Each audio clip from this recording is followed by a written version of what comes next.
Hello, friend. If you are curled up under a warm blanket, seeking a moment of quiet in the long hours of the day, let me take you to an ancient world, where silence was always exchanged for suspicious glances and secret exchanges after judgments. Tonight we will step into one of the strangest and most undesirable professions of medieval Europe, the executioner. In an age when surviving the plague was an achievement, and where catching rats was considered a legitimate occupation, the job of the executioner emerged as a role both noble and cruel. The wielder of justice, but whose will was never given first. The king's most important, but whose hand no citizen would shake. The executioner was not only the one who carried out the sentence, but also the quiet shadow that carried the fear of society, a necessary but forgotten symbol. He lived among us, but was always taken out.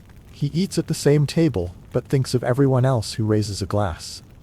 One is never welcome, though always restored when justice needs to speak. If you are still awake and feel some part of the story gently in your mind, you can like this video and subscribe to the channel. Only if you really find this a peaceful little corner to return to every night. And if you want, leave a comment telling me where you are listening from, when, so I know, in this quiet night, there are still kindred spirits listening. Now, do it gently in your room. If you like the sound of a breeze, turn on the fan a little. And then, paint your eyes, let your heart drift to the rhythm of the story. Imagine you were just born. But instead of sweet lullabies and sun-scented linen, you lie on the edge of a cold strip, a damp stone, and an unspoken prophecy. You are the next children in the line of executioners. While other children grow up to learn how to bake, sew, or pray, you are taught how to fulfill a destiny. No one asked you if you wanted it, but you chose some part. And from here begins the course of action of an executioner, but the idea is now realized. In the silent darkness of the Middle Ages, there was a job that no one wanted to talk about, much less be given. The job of executioner. No one dreamed of growing up to be an executioner. No one would sit next to them in a tavern. No one invited them to a wedding. It was a job associated with fear, with rejection, a necessary but forever unwelcome role. Many people did not enter the profession by choice. Some were born with a dark fate, simply because their father was an executioner. There was no choice, no career advice, only an axe, an old wooden chair, and memories that no one taught them how to forget. Others entered the profession because they had committed crimes and were spared on the condition that they become the hands of the law. They did not choose the fate of others, but were forced to live with their own choices, in silence. And so, in a world that values honor and community, they become marginalized shadows. Despite holding the most terrible power, the power to take life, they are not allowed to live as part of society. No one wants to be near them, no one trusts them. They go to church alone, eat alone, die without a tear. But perhaps the most heartbreaking thing is not the hatred of the world, but when they themselves begin to believe they deserve it. That rejection is part of the price to pay. That solitude is the only safe haven.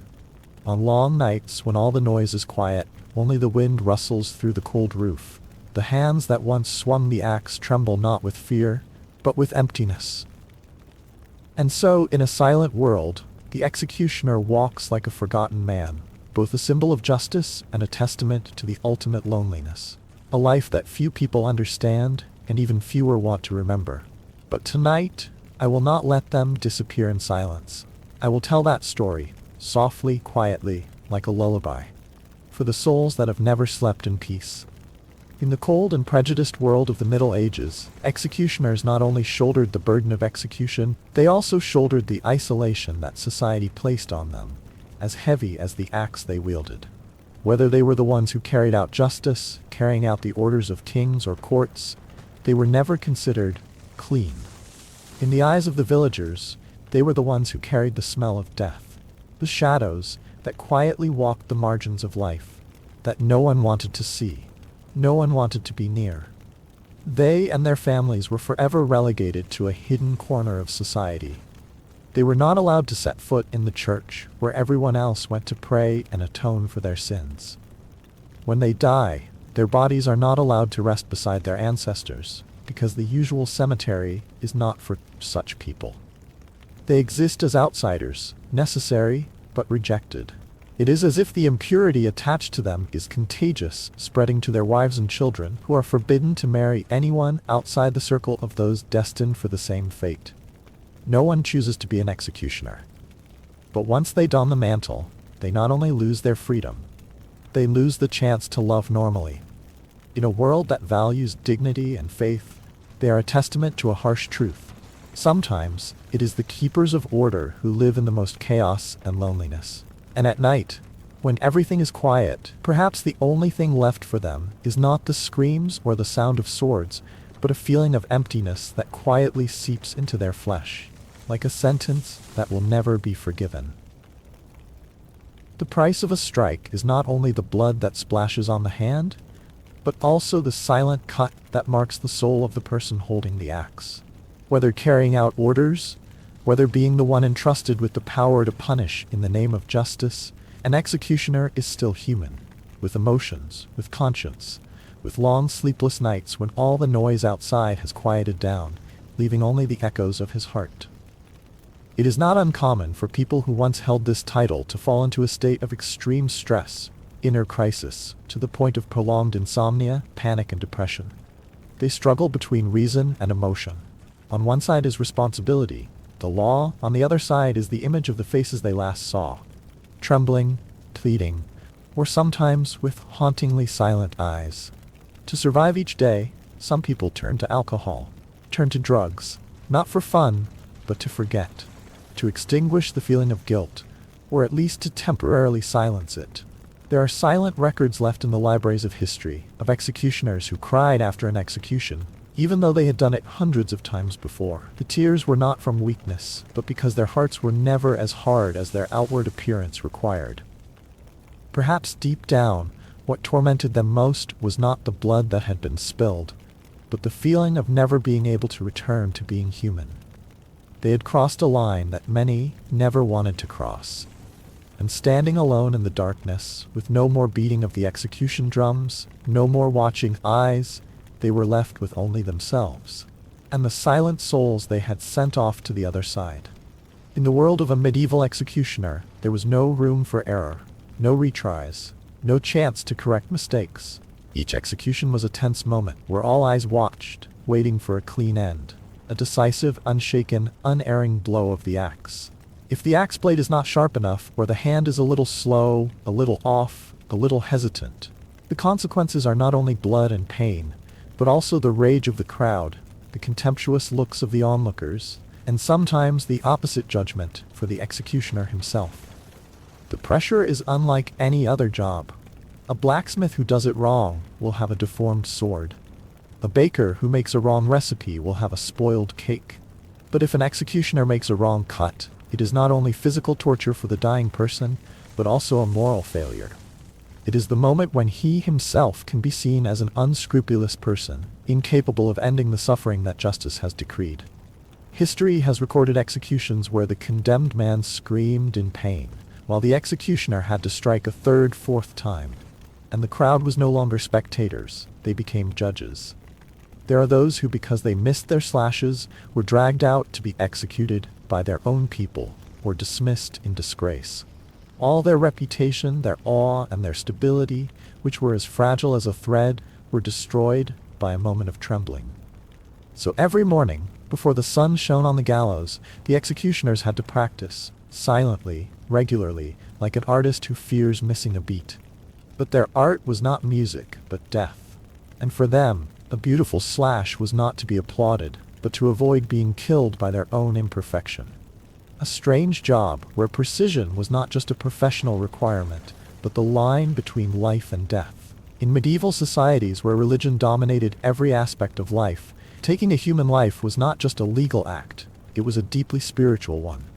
And for executioners, the price they paid was not just public scorn or sleepless nights, but also spiritual isolation. An invisible but persistent cut, more painful than the axe they swung.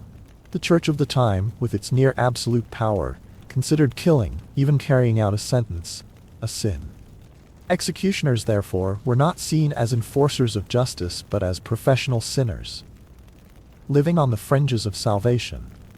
Whether they killed on the orders of kings or judges, their hands were still stained with blood in the eyes of the clergy. And that blood, according to the teachings of the time, was enough to prevent them from entering a church, kneeling in prayer, or receiving a blessing. Some priests even refused to baptize them, or to allow them to be buried in a holy cemetery. No forgiveness, no consolation rituals, no presence of God at the moment of death. That, for the medievals, was more terrifying than death itself.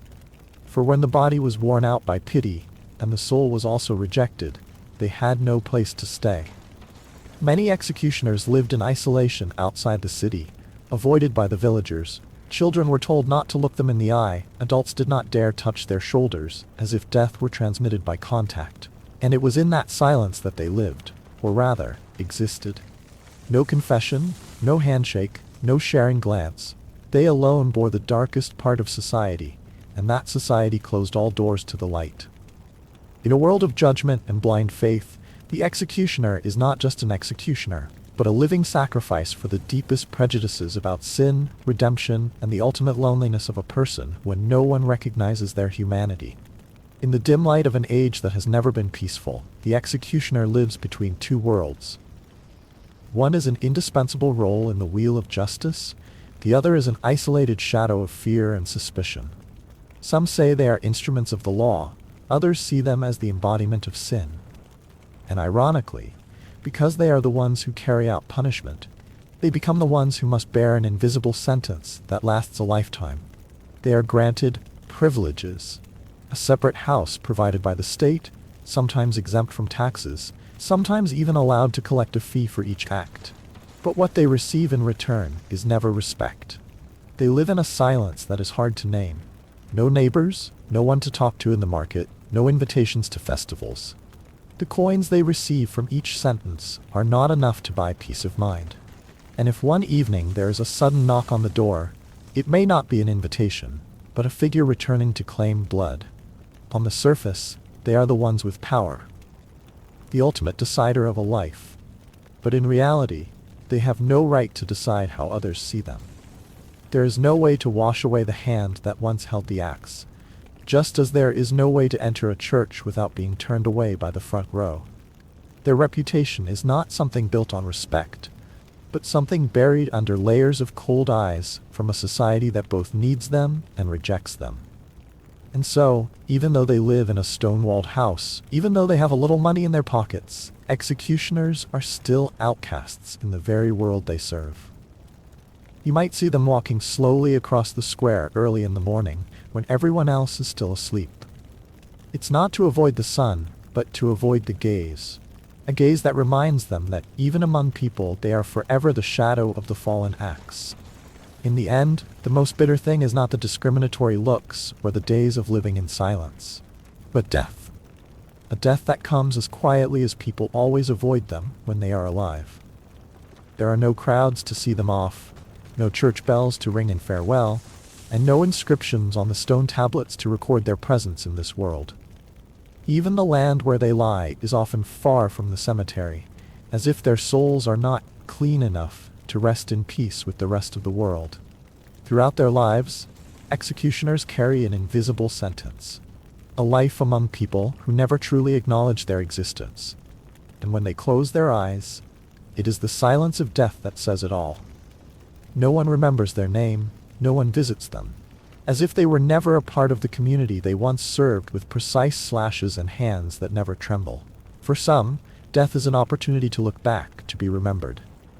But for the executioner, death is just a continuation of oblivion. An ending without bells, without candles, without anyone crying. There is only wind, earth, and emptiness. Something they have known for a long time. And so they leave, lightly as if they have never been fully called by name in life. Finally, when the sword has become dull, the hand has trembled, and hanging sentences have become rare, many executioners are mercilessly discarded by society. No one needs them anymore. No one protects them.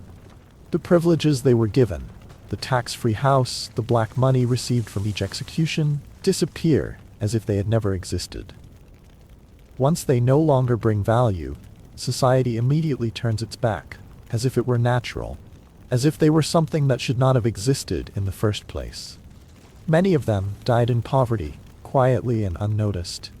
Many were punished for minor mistakes, or simply because they were too old to hold the axe.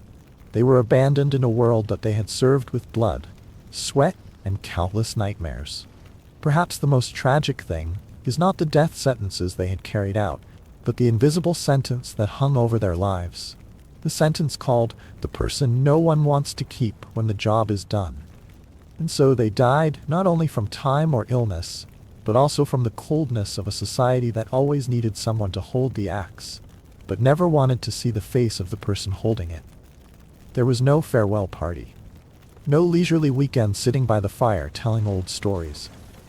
For a medieval executioner, the so-called retirement was just a dream that would never happen. No one ever hung their axe on the wall and walked away from the profession lightly. When they were still valuable, they were kept, even in hatred. But when age made their axe-gripping hands unsteady, or their minds were troubled by bloody memories, they were not given rest. They disappeared. Some tried to escape their past, changing their names, leaving their villages, living in seclusion as the shadow they had cast on others. But such evasions were rarely successful, because society did not forget easily. Some were hunted down by villagers because of old grudges. Some were pushed aside by the very people who paid them, as if they were an indelible stain. Some simply died, in poverty, alone, with no one to light a candle for them. And so, if anyone asked what the end of an executioner's life was, the answer would probably be silence. A nameless departure, without farewells, without a trace, as if they had never existed. But in fact they had existed, as a dark but indispensable part of society, a part that everyone needed but no one dared to admit. In the modern world, we have moved away from guillotines and execution squares, but there are still essential jobs that society rarely wants to acknowledge or appreciate. There are people who silently keep the city clean every morning, before the rest of the world wakes up. Garbage collectors, public toilet cleaners, or medical waste workers. They are not celebrated, not praised, but without them, life would quickly fall into chaos. Like the executioner of old, they do the things that others do not want to do. They touch what others want to forget. And even though they do not wield axes or wear hoods, they are often avoided, despised, or simply invisible. As if the less they are mentioned, the more comfortable society feels. But it is precisely these dirty and lowly professions that are the silent foundation that allows everything else to function properly. They are not allowed to appear on stage, but without them, the curtain would never open. So as we look back to the past to understand the loneliness of an executioner, perhaps we should also look to the present, to see that there are still many people living in quiet, noble roles, and deserving of gratitude rather than avoidance. The final question, seemingly gentle but resonating deeply in the hearts of the listeners. Who is really the bad guy? The person doing the dirty work, or a society so clean that it is indifferent? When looking at the past, we easily criticize the executioner for the cruelty of his actions. But it is society that handed him the axe, then turned its back so as not to see the consequences. They carried out a sentence that the majority agreed on, but only they had to bear the disgust. And in the present, it is repeated, just in a different form. The cleaners, the garbage collectors, the people who do the jobs that no one else wants to do, they are looked down upon, even though they are the reason why the city is clean every day. So is the dirt, in the work, or in the lack of empathy of a society that only knows how to turn a blind eye. That question is not just to conclude a story. It is a small mirror, reflecting on how we are looking at others and at ourselves. When the night falls and the story closes, we look back at the figure of the executioner as a sad symbol of the dark side of medieval society, where justice is carried out with a cold axe, and the law is always one step ahead of compassion. In a world where the survival of order is traded for fear and public death, the executioner is not only an instrument of the law, but also the face that society attaches to everything it does not want to acknowledge. Violence, cruelty, and collective complicity. He does not choose his role, but he must play it well, not allowing mistakes, not allowing emotions, not allowing the axe to stray from its path. And then, when the last torch is extinguished, his existence is extinguished too. No grave, no memorial, no name. That price, whether it is free housing or high income, is never enough to compensate for the extreme loneliness, being shunned in life, forgotten in death. And it is from there, from the void left by those who do dirty work, that the executioner's story becomes a reminder that history is not only light, but also darkness. And in that darkness there are people, dreams, sins, and things that have never been forgiven. The job of the executioner, seemingly the embodiment of cruelty, actually exposes a profound paradox. In an unforgiving society where the law is harshly translated into punishment, the one who ultimately suffers the consequences is not the criminal, but the one who carries out the punishment. In the chain that extends from power, judgment to punishment, the executioner is the last link, where all the disgust, fear, and guilt of the whole society converges. They are not the ones who decide who lives and who dies, but they are the ones who hold the axe, and thus become the symbol of a cold justice, whether they like it or not. The price to pay is not in the bloodshed, but in being erased from humanity, being excluded from the community, forever carrying a stain that they themselves cannot wash away. And perhaps it is in the place that people call cruelty that we see most clearly the true cost of a society that knows no mercy. Not everyone has the right to choose their own life. There are people who are born not to live in the light, but to exist in the darkness, while others silently turn their backs. The medieval executioner is a typical example. He did not choose that path, but society, prejudice, and family blood pushed him into that role. When the whole community built the gallows to keep order, someone had to tie the rope, and that person, instead of being thanked, was shunned, cursed as if he were the cause of all the suffering. Such is the tragedy of people who have no choice, but are still forced to shoulder the heaviest, dirtiest, and sometimes most necessary part of society. Those people, despite their infamous names, continue to live, continue to do what must be done, and silently sacrifice their own purity to maintain the false cleanliness that society demands. And if we could stop and look closely into their eyes, perhaps we would see not cold indifference, but a deep, very human sadness. A sadness of those who were not chosen to be heroes but could not refuse the role of villains. And because of that, they deserve to be looked at with sympathy, not because of what they did, but because they were not chosen. And so, as the lights dimmed, the story of the medieval executioner also closed with a quiet sigh. Not because we praise them, nor to justify the gruesome actions they performed, but to remind that behind every sentence, every sword, every execution drum that resounds in the square, there is always a person carrying on his shoulders a part of the darkness that society refuses to acknowledge. The price of justice is paid not only in the sweat and blood of the guilty, but also in the isolation, obsession, and sadness of the one who carries it out. In a world where everything is so clearly divided into black and white, perhaps it is those who live forever in the gray area, not choosing their role, but still having to live it fully, who are the clearest mirrors of the true nature of society. So, before you go to sleep, if you can forgive someone who has made a mistake, or at least understand someone who has been forced into a role they did not want, then tonight's story is not just a journey into the past, but also a return to compassion.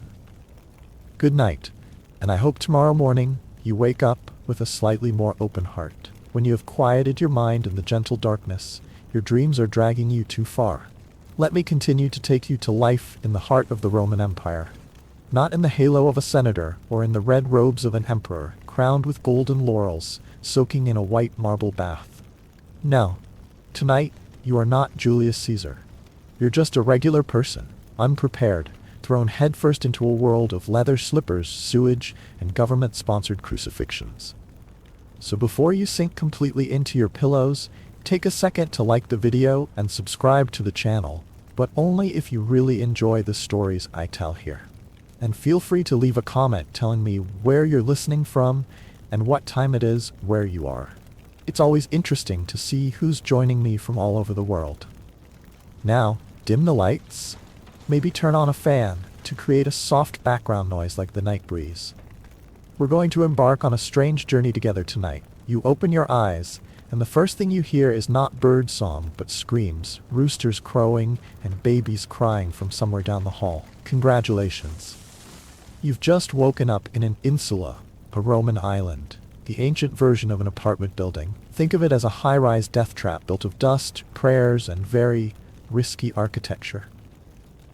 You're probably on the 3rd floor, or even the 4th, and that's not good news, because the higher you go, the poorer the tenants are, and the more likely the ceiling is to collapse on your head because someone knocked over a jug of olive oil. In the medieval world of prejudice and harsh lines between right and wrong, there was a profession that was unloved, undesired, and almost never forgiven. That of the executioner. It was not a choice one entered voluntarily, but a vocation tied to fate, to blood, or to a sin that could not be atoned for by any other punishment.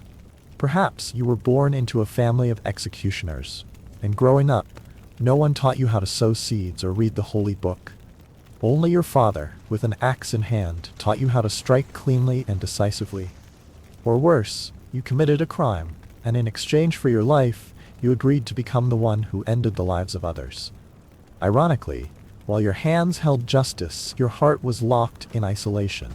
Although the job seemed to bring power, the power to decide life and death, you were never truly respected. You are not allowed to enter churches, you are not invited to parties, no one speaks to you. The eyes of others are always mixed with fear and disgust, as if you are not a part of a human being, but the living embodiment of death. The profession not only takes away peace, but also silently drains the human part of the soul. No one tells stories about executioners as heroes. No songs praise them. And the better they do their job, that is, the faster, neater, and more flawless they kill, the more they are rejected by society. Ironically, the justice they carry out never brings them justice. And that is why, when you fall asleep tonight, if you happen to picture a man standing in a dark corner, unsaid, unnamed, with calloused hands and worn eyes, remember that he may have saved the social order, at a price no one else was willing to pay. In the darkness of trials that end with a nod from the judge, there is a man who stands at the edge of the light, a man whose name no one speaks of, but who is indispensable. He is the executioner. And the price he pays for his work is not blood or axes, but the cold silence of the society around him. People do not look at him with eyes of gratitude, even though he is the one who carries out the sentence that society itself has passed. They look at him as if he were the embodiment of sin, of fear, of impurity. In their eyes, he was no longer a person. He was a shadow with a human form, but stripped of his soul by the very work that everyone wanted to avoid. He was not allowed to enter the church like the others, not allowed to sit at the same table at the common meal, not called by name at the community ceremonies. His children grew up in fear, not allowed to play with other children. The neighbors avoided him as if he were avoiding something unlucky. And when he died, his body was not allowed to rest with ordinary people. His grave was in a hidden corner, without a tombstone, no flowers, no farewell. Under the shell of power was a person who was always lonely. It was not the loneliness of a murderer, but the loneliness of a person who had been deprived of the right to atonement by society, even though he had never been chosen to commit the mistake. His job was to execute. The mistake did not belong to him, but the punishment was always for him. And so the executioner is not just someone who carries a death sentence. He is also someone who carries the heaviest sentence of all. A sentence with no pardon, no forgiveness, and no one to attend the final hearing. A sentence called to be forgotten. In medieval society, contempt did not stop at the executioner. It spread like an oil slick, clinging to his entire family, even to innocent children who had never touched an axe. The executioner's children, from birth, were locked in an invisible box, where wary eyes and whispers behind their backs became an inevitable part of daily life. They were not seen as other children, not because of their mistakes, but simply because of what they carried on their shoulders. The identity of their father. Whether studying, socializing, or simply participating in village festivals, there was always an invisible distance surrounding them. People did not want their children to play with the executioner's children, did not want to see their names appear in church registers, and especially did not want to be tied to that bloodline by any marital ties. Marrying outside the class became almost impossible. No matter how kind, gentle, or moral they are, the shadow of their father's profession still haunts them like a silent curse. The budding relationships are often quickly extinguished by the prejudice of the other family, as if the blood of an executioner cannot be mixed with the blood of a normal person. And so, those children grow up torn between the desire to be loved and the shame that they did not cause. That shows that the price that the executioner profession has to pay is not only the night dreams of the person doing the job, but also the suffocated future of the next generation. A job that seems to have only an immediate impact leaves a wound so deep that it is not easy to heal. Not by the axe, but by prejudice. And in a society where purity is measured by the distance from death, the children of executioners will forever be children standing outside the boundaries of acceptance. The greatest pain is not always what the eyes see, but often what the mind silently endures. For the executioner, the axe is not only a tool of execution, but also a reflection of the darkness within. Each slash does not stop at the neck of the condemned, but also cuts a deep fissure in the heart of the axe holder. No matter how much practice, no matter how much repetition of the task until it is perfect, it is rare for an executioner to be completely indifferent to the death they directly cause. The pleading faces, the sobs, the moments between life and death, all accumulate little by little in their minds, like thorns gradually piercing their sleep. Many executioners suffer from chronic insomnia, because even when they close their eyes, they still see those painful moments like a film reel over and over again. Some have to rely on strong alcohol or herbs to drown their emotions. Some people are so depressed that they are just a shadow of themselves, languishing in silence, because no one wants to listen. No one believes that an executioner can suffer. Sometimes amidst the roaring crowd cheering each time the axe falls, only the executioner bows his head and cries silently. Because they know justice may have been served, but the humanity in them has just been lost another piece. And so with each execution, they are no longer themselves. They become an empty shell, defined by the fear of others and the torment from within.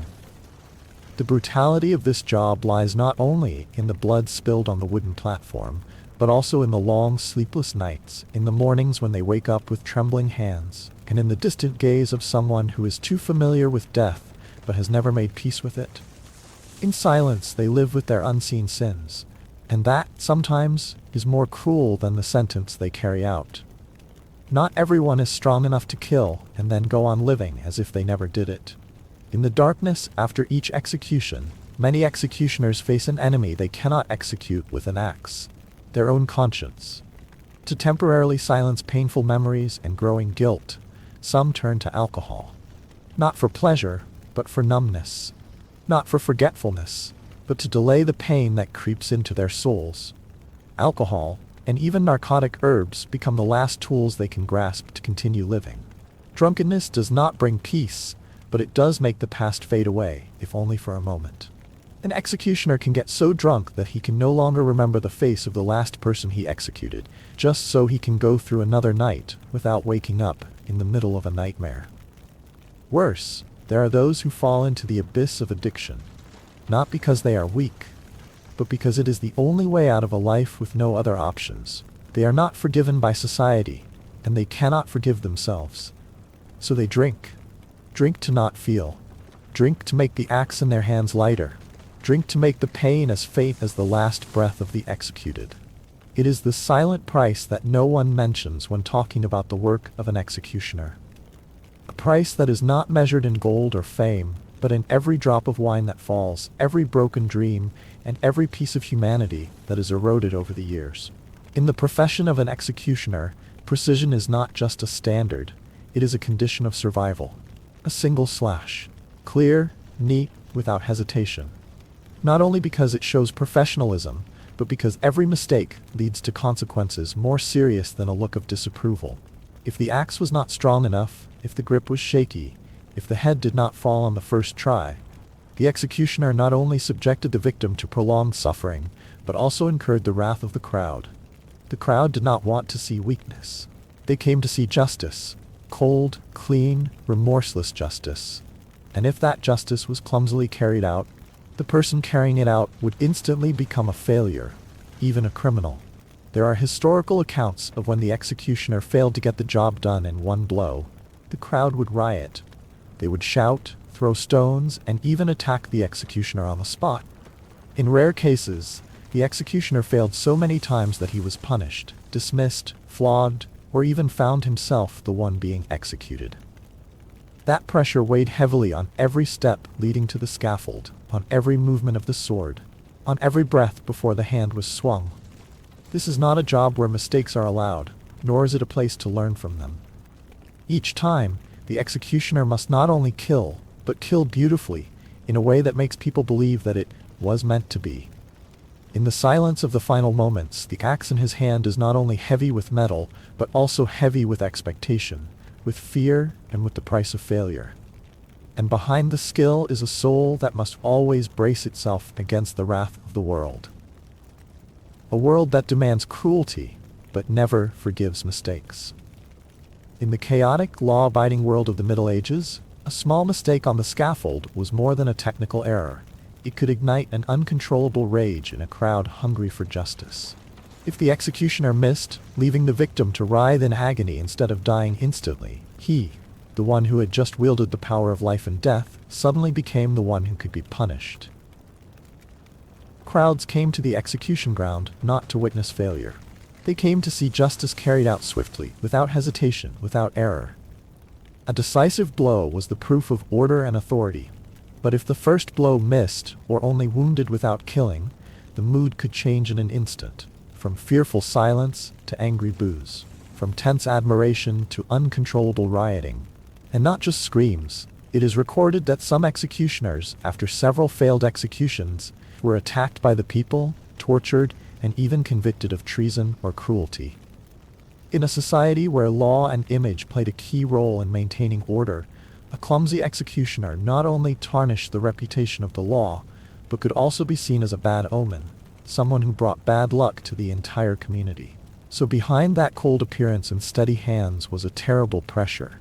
If you did well, you would still be despised, but if you did wrong, you could die. There was no room for weakness, and even less the opportunity to learn from experience. There was only one way, precise, quick, and indifferent, or at least to appear so. For the medieval church, where souls were weighed in every action and salvation was the ultimate goal of human life, the profession of executioners was considered not only socially unclean, but also spiritually sinful. They were called professional sinners, not because they acted outside the law, but because their job was to enforce the law by taking human life. In a world where life was considered a sacred gift from God, taking another human life, whether by order of the king or the law, was an act contrary to God's will.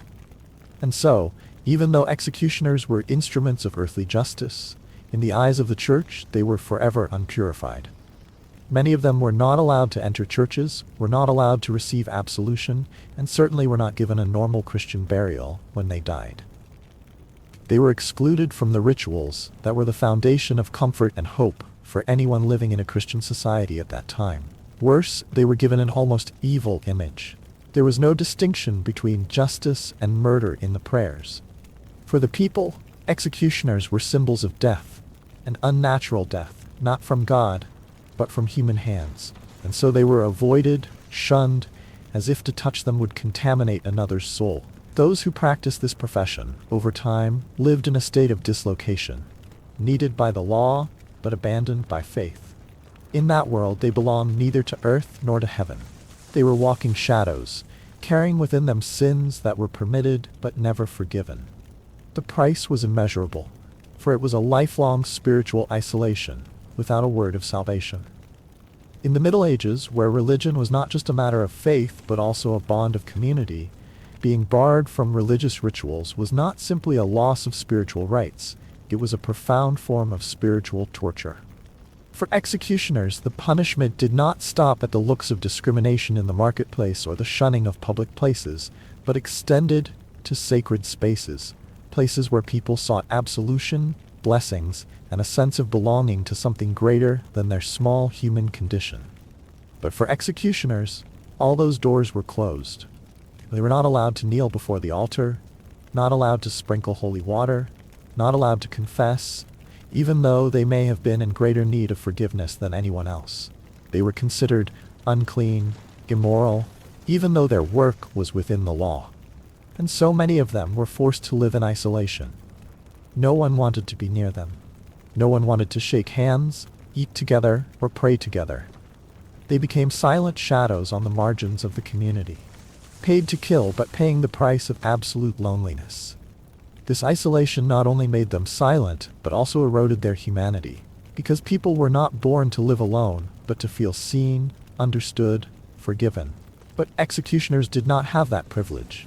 They not only lost their connection to the living world, but also lost the door to salvation, where they could hope that one day their souls would be accepted. In the medieval world, this was no different from a life sentence that was not pronounced, but always present, like an inescapable curse. Although despised and shunned, the profession of executioner in medieval society came with benefits that most common people could never dream of. They were given their own houses, a great privilege in an era when most people were forced to live in communal huts, with no private land or space to themselves.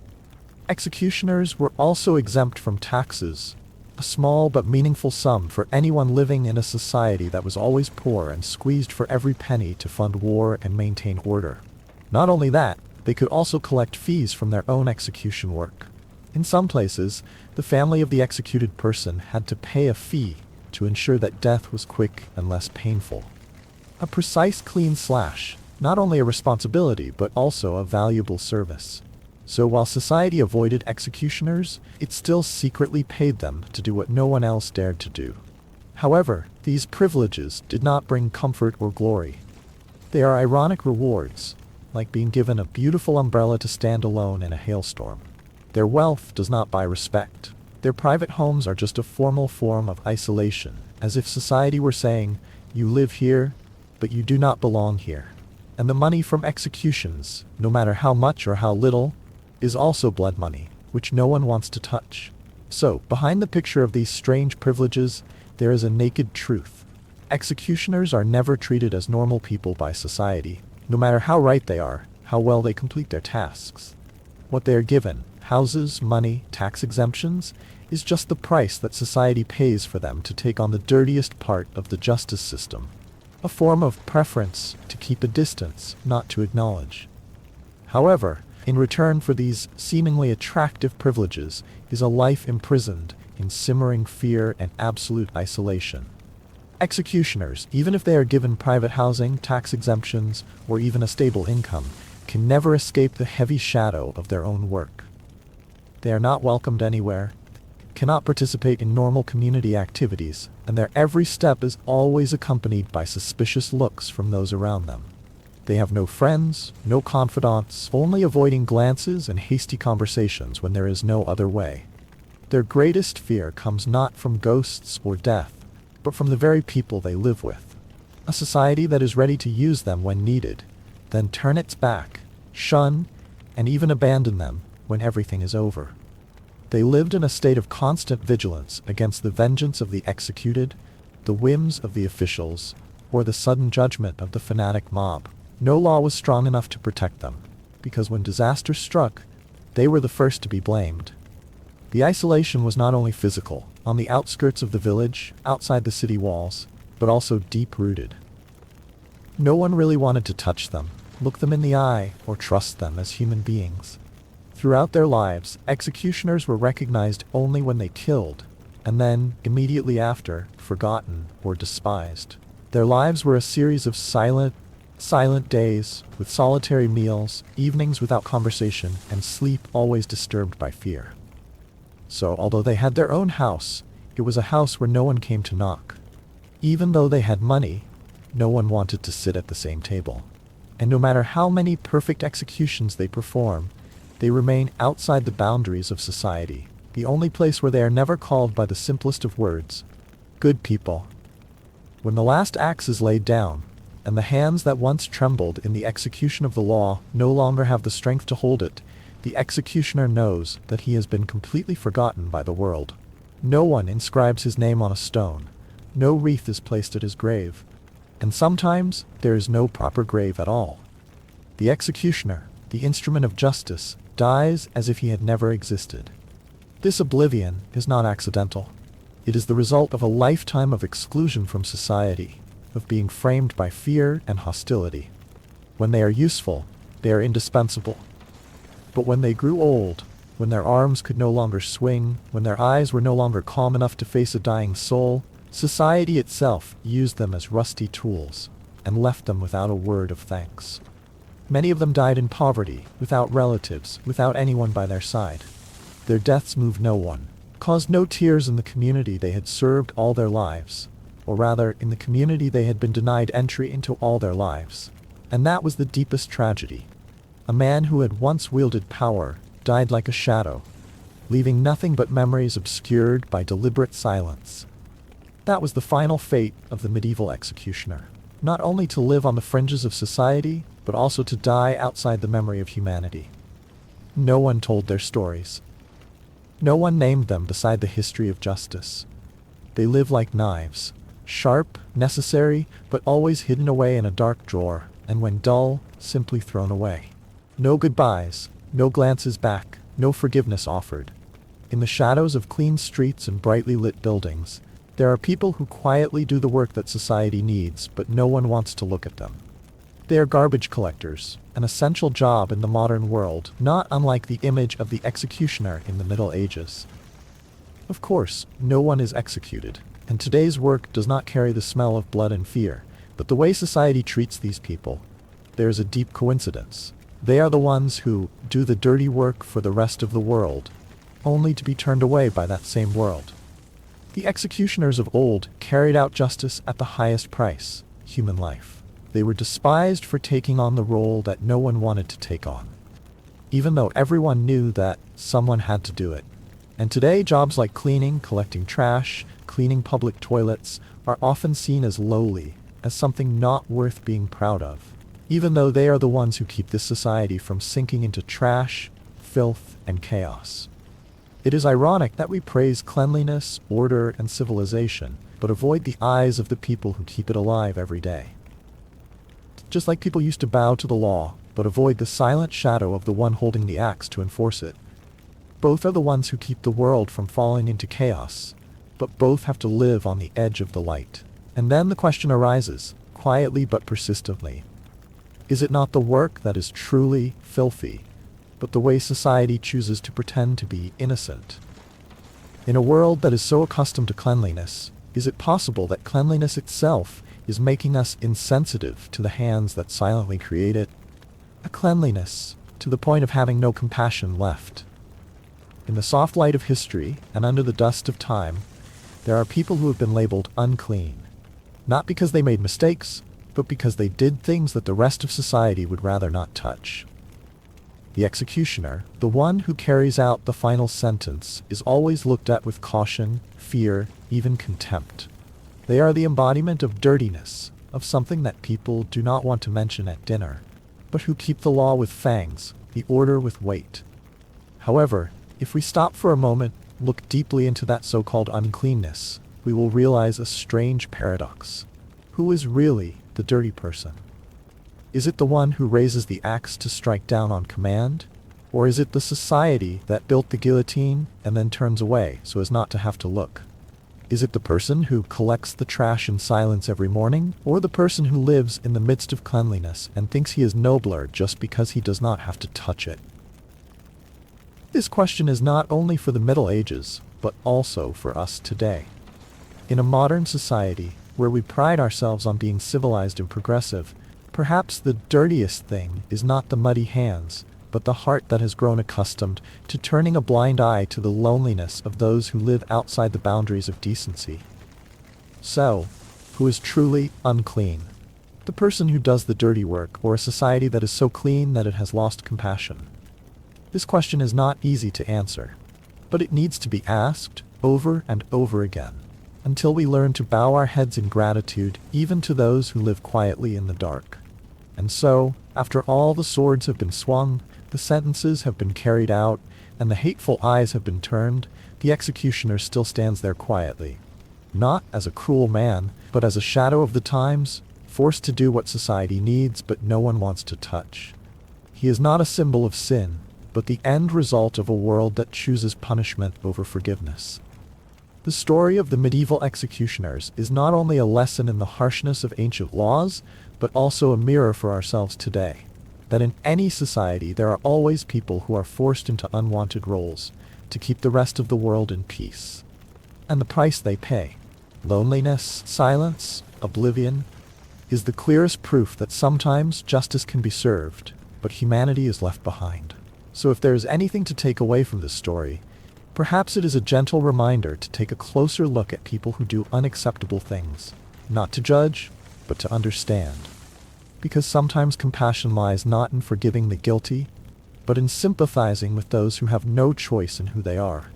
And that perhaps is true justice. If you are still lying in the soft darkness, the blanket has wrapped around your body, and the only sound is the fan blowing gently through the room, then let me continue to take you on a story to explore something that seems very normal, but is very strange. Sleep. Not the kind with high pillows and warm night lights that you are familiar with, but the sleep of people who lived hundreds of years ago, in a world without electricity, without telephones, and certainly without alarm clocks. Before we begin, if you feel like this is a place where you can relax your mind, please subscribe and let me know where you're listening from and what time it is. There's something so comforting about knowing that somewhere in the world, someone else is quietly preparing to fall asleep just like you are right now. Now, you can dim the lights in the room a little. Turn on the fan if you have one. Let the breeze carry the steady sound of the night breathing. And then, let me tell you a little secret from the past. Before we had nightlights, TikTok, or online sleep experts, people slept differently. Not in one long, uninterrupted sleep. Rather, they slept in a broken rhythm, what they called biphasic sleep. After the sunset, they went to bed early and slept soundly for the first few hours. But then, in the middle of the night, they woke up, not out of anxiety or nightmares, but because it was completely natural. During those 1 to 2 hours of wakefulness, they did very human things. Prayed, recited scriptures, cooked, tended to pets, or simply sat in the dark and listened to the wind blowing through the roof. Some chose to chat with their spouses. Some sought solitude for themselves. Then they continued to sleep for a second, deeper, longer sleep, until dawn. It sounds strange, but also poetic, right? A rhythm of life set by the breath of nature. Not rushed, not rushed. And who knows, as you gain a better understanding of how the ancients fell asleep, you might find yourself feeling a little more at ease with yourself. There's no need to fall asleep right away. There's no need to get it right. Just relax. Just listen to the story, and let the night slowly embrace you. In the medieval world, nightfall was also the time when space and time entered a separate rhythm, separate from the hurried cycle of the day. And sleep then was not a seamless journey from tiredness to peace, but a fragmented ritual, with its own name, segmented sleep, two-stage sleep. Far from the modern lifestyle, where people try to force themselves to sleep continuously for 7 or 8 hours, the medieval people considered dividing sleep into 2 parts completely natural, even obvious to the point of no question. They usually went to bed early, right after the sunset. That first stage, first sleep, lasted about 4 to 5 hours, bringing the body into a state of deep rest. Then, very naturally, they woke up in the middle of the night. Not because of anxiety or insomnia, but because the body was used to that cycle. During the 1 to 2 hours of wakefulness, people did things that modern lighting has made us forget. They prayed in silence, read scripture by candlelight, checked on their pets, cooked a light meal, sewed, or simply sat and talked with their loved ones. Soft, deep conversations in a world that was no longer noisy. Even for couples, the silence between sleep was the most private time for closeness with each other. A gentle intimacy surrounded by darkness, warmth, and silence. It was a rhythm that the medievals did not consider pathological, but on the contrary, a balanced part of life. The night was divided into 2 beats like an ancient piece of music, with a pause between the opening and the chorus, making the whole night a living entity, breathing, pausing, and continuing. And because of that, medieval sleep was not just a place of rest, but also an open space for meditation, spiritual connection, and nurturing human relationships, something that, in the glare of modernity, we have sometimes long lost. For a peasant living in medieval Europe, the concept of a comfortable bed, as we think of it today, was almost a luxury. Their bed was not a place to relax, but simply a place to rest, simply called a pallet, a layer of dry straw spread on the ground. There were no sheets, no spring mattresses, and no soft pillows. Just straw, and old cloth if you were lucky, and a body already exhausted from a day of work in the fields. To keep warm in the encroaching cold of the night, people often did not change out of their pajamas. Instead, they fall asleep in the same work clothes they've been wearing all day, dirty, smelly, and dusty. But that's not the most uncomfortable part, because you don't sleep alone. There's no concept of a private room, let alone personal space. In a small, single-room wooden house, the whole family sleeps close together. Parents, children, and sometimes grandparents. And not just humans, four-legged creatures are present too. Chickens, pigs, and dogs, reluctant bedfellows, sleep in the same space to keep warm, but also because there's nowhere else to put them. On a cold winter night, the warm breath of an animal is sometimes the only thing that keeps you from shivering from the cold. But along with that comes the snoring, the clucking of chickens, the panting of pigs, and the stench of bodies that have never really been washed. Peasants, sleep was never private, never clean, and never comfortable. Yet, in such harsh conditions, they found ways to rest, to prolong their lives through the days, through the winters, through the years of nameless hardship. Perhaps it was not the bed that kept them going, but the hope of a less strenuous tomorrow. In stark contrast to the simple straw pallets of the peasants, the beds of the medieval aristocracy were the most visible symbols of class and power. In large rooms, often heated by coal or stone fireplaces, the bed was more than just a place to sleep. It was an important part of the family fortune, almost sacred, displayed as a treasure, and sometimes passed down through the generations as if it were part of the family bloodline. These beds were often crafted from rare oak or walnut, with large, sturdy frames, so high off the ground that you had to use a small stool to climb up. On top of the frames were thick mattresses, stuffed with goose or swan feathers, materials that only the wealthy dared to use, not only because of their softness, but also because they symbolized luxury. The canopy, often made of silk or heavy velvet, was not only a warmth-keeping device, but also a symbol, a screen separating the chaotic outside world from the noble peace of a high-class sleep. The aristocratic bed also carried a personal touch. The bedposts or covers could be embroidered with family crests, religious symbols, or intricate patterns that craftsmen spent months perfecting. It was not just a piece of furniture, but a statement of social status. Such a bed was even recorded in a will, passed down as a way of transmitting a piece of the family's honor, history, and power.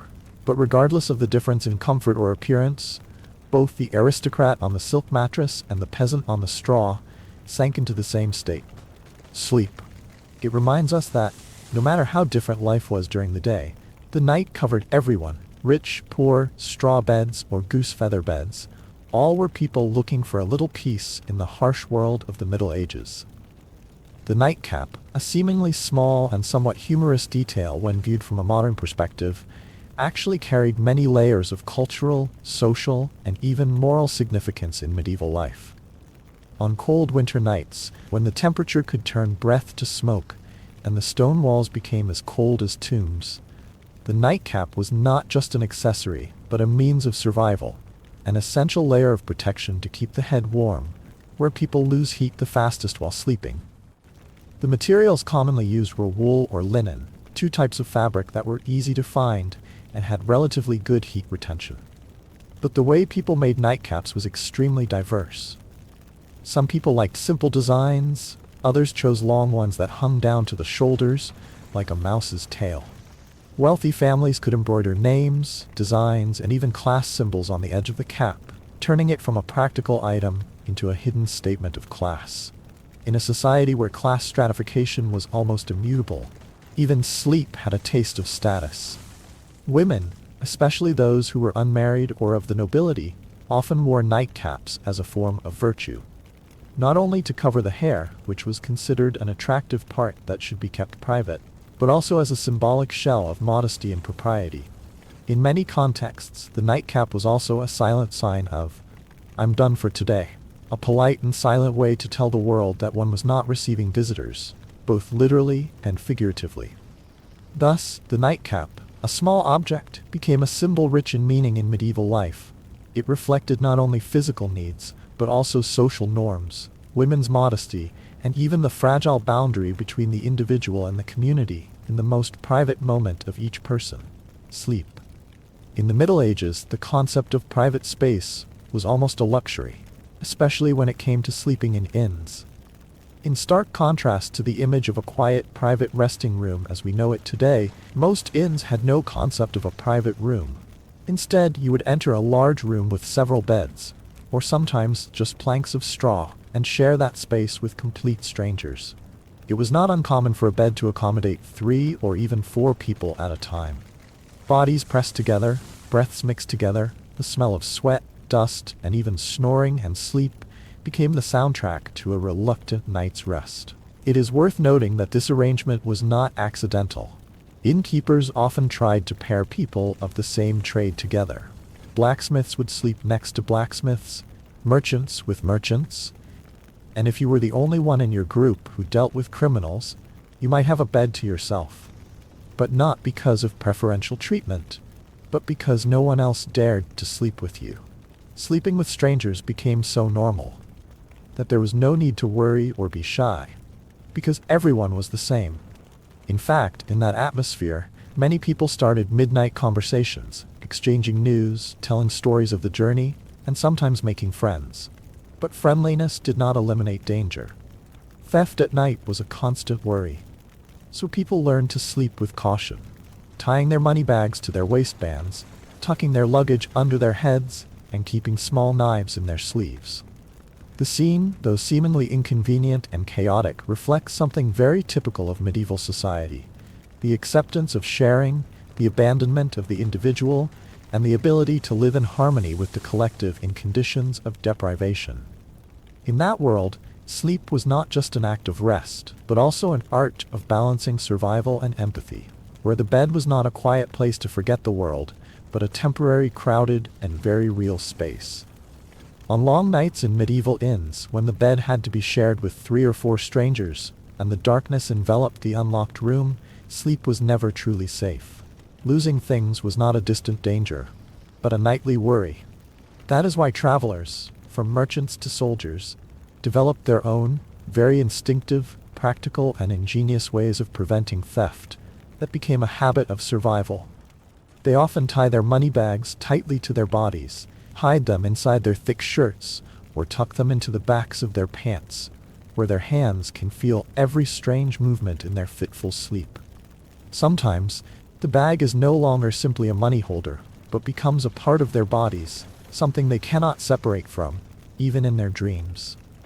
Others choose a simpler but equally effective way: sleeping on top of their luggage. Cloth sacks, leather bags containing belongings, or even sweaty belts are placed under their backs, under their heads, like a rough pillow, both for lying down and for guarding.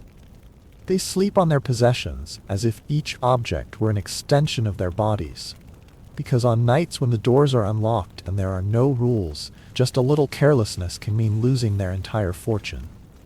These anti-theft measures, though rudimentary, reflect a very human truth.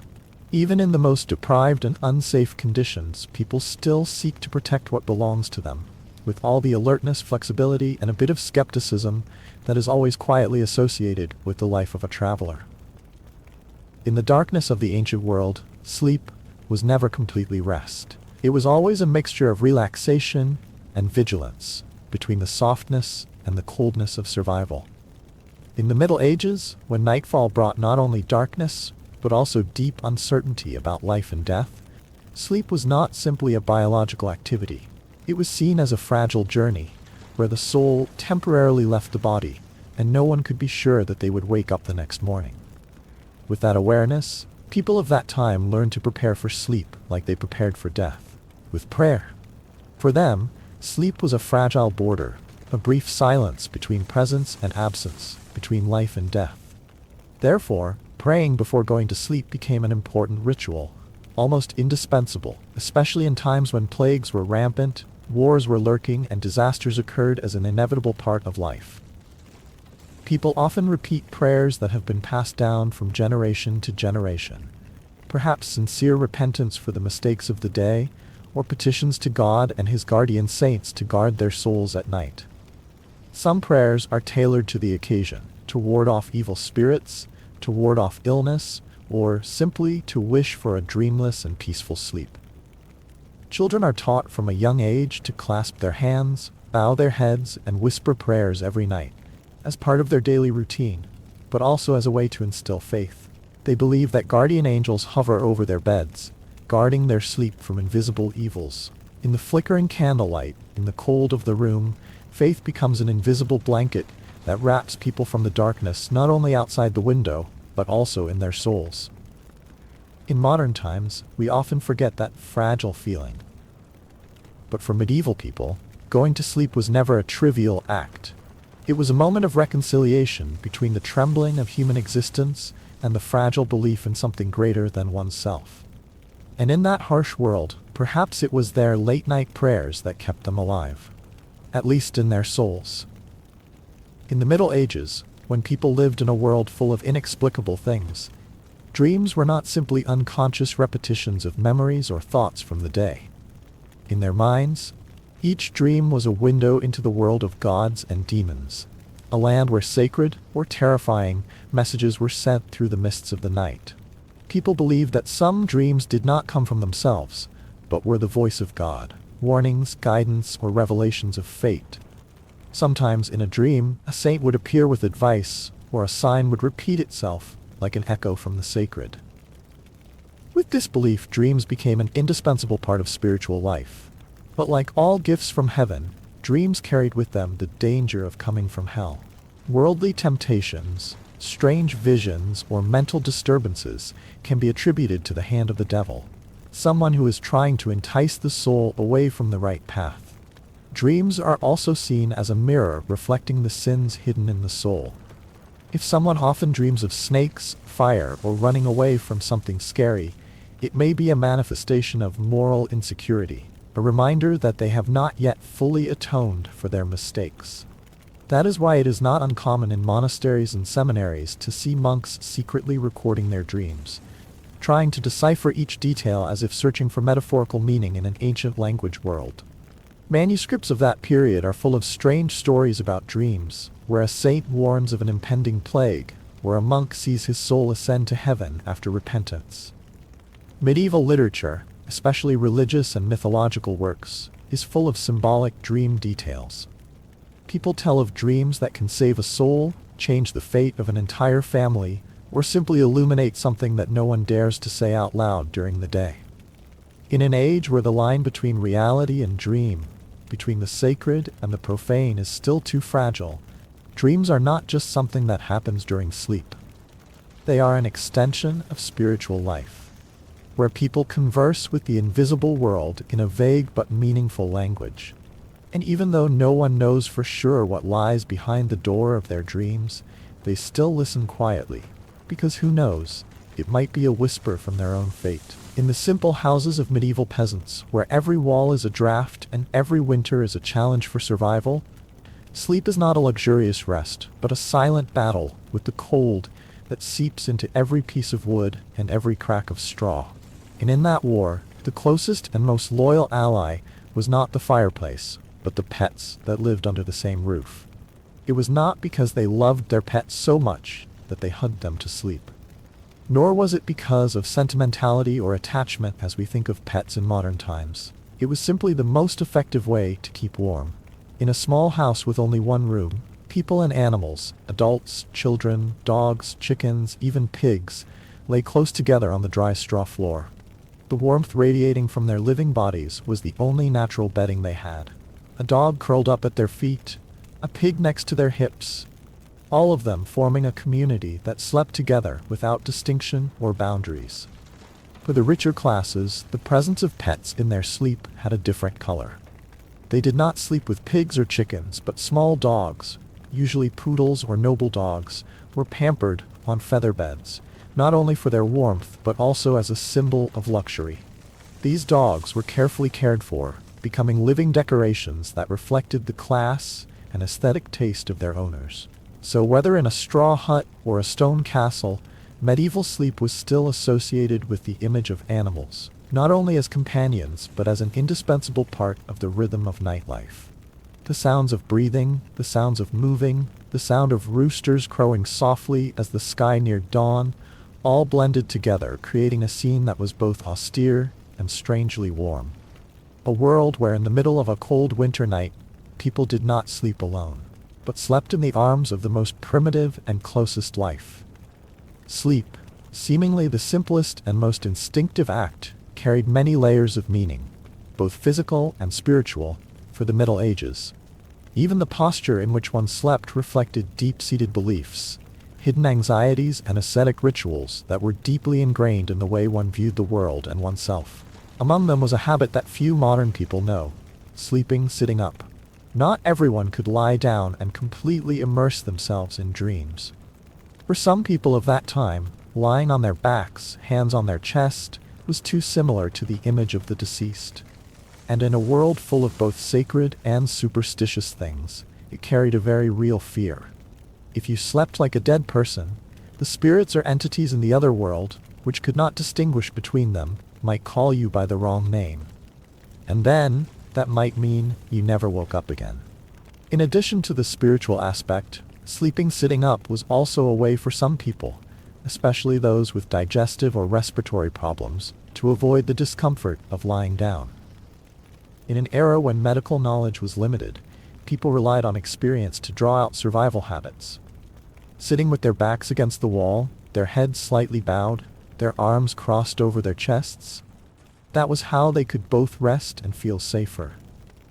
And in monasteries, places isolated from the noisy world, the most severe monks took asceticism to a higher level. They refused to lie down completely. For them, sleep was necessary but not to be indulged in. Sleeping too deeply was to let the mind go slack, so they slept sitting up, as a way to both keep the body alert and to show repentance and devotion to the faith. The sitting-sleeping position, therefore, is not just an image of an inconvenient sleep. It is the intersection of the physical and the spiritual, of instinctive fear and strict discipline. In the medieval world, even when one closed one's eyes, one could never truly rest. In the medieval world, sleep was never a completely peaceful experience. Even when one escaped the cold, avoided the noise, and found a corner to lie down, there was still an invisible enemy that made everyone shiver: insects. Fleas, lice, and bedbugs were more than just a nuisance. They were hauntings that crept into every dark night, every old blanket, every frayed layer of straw where one lay down. They were uninvited companions, following people from barns, kitchens, to bedrooms. And the sad thing was, no one really escaped.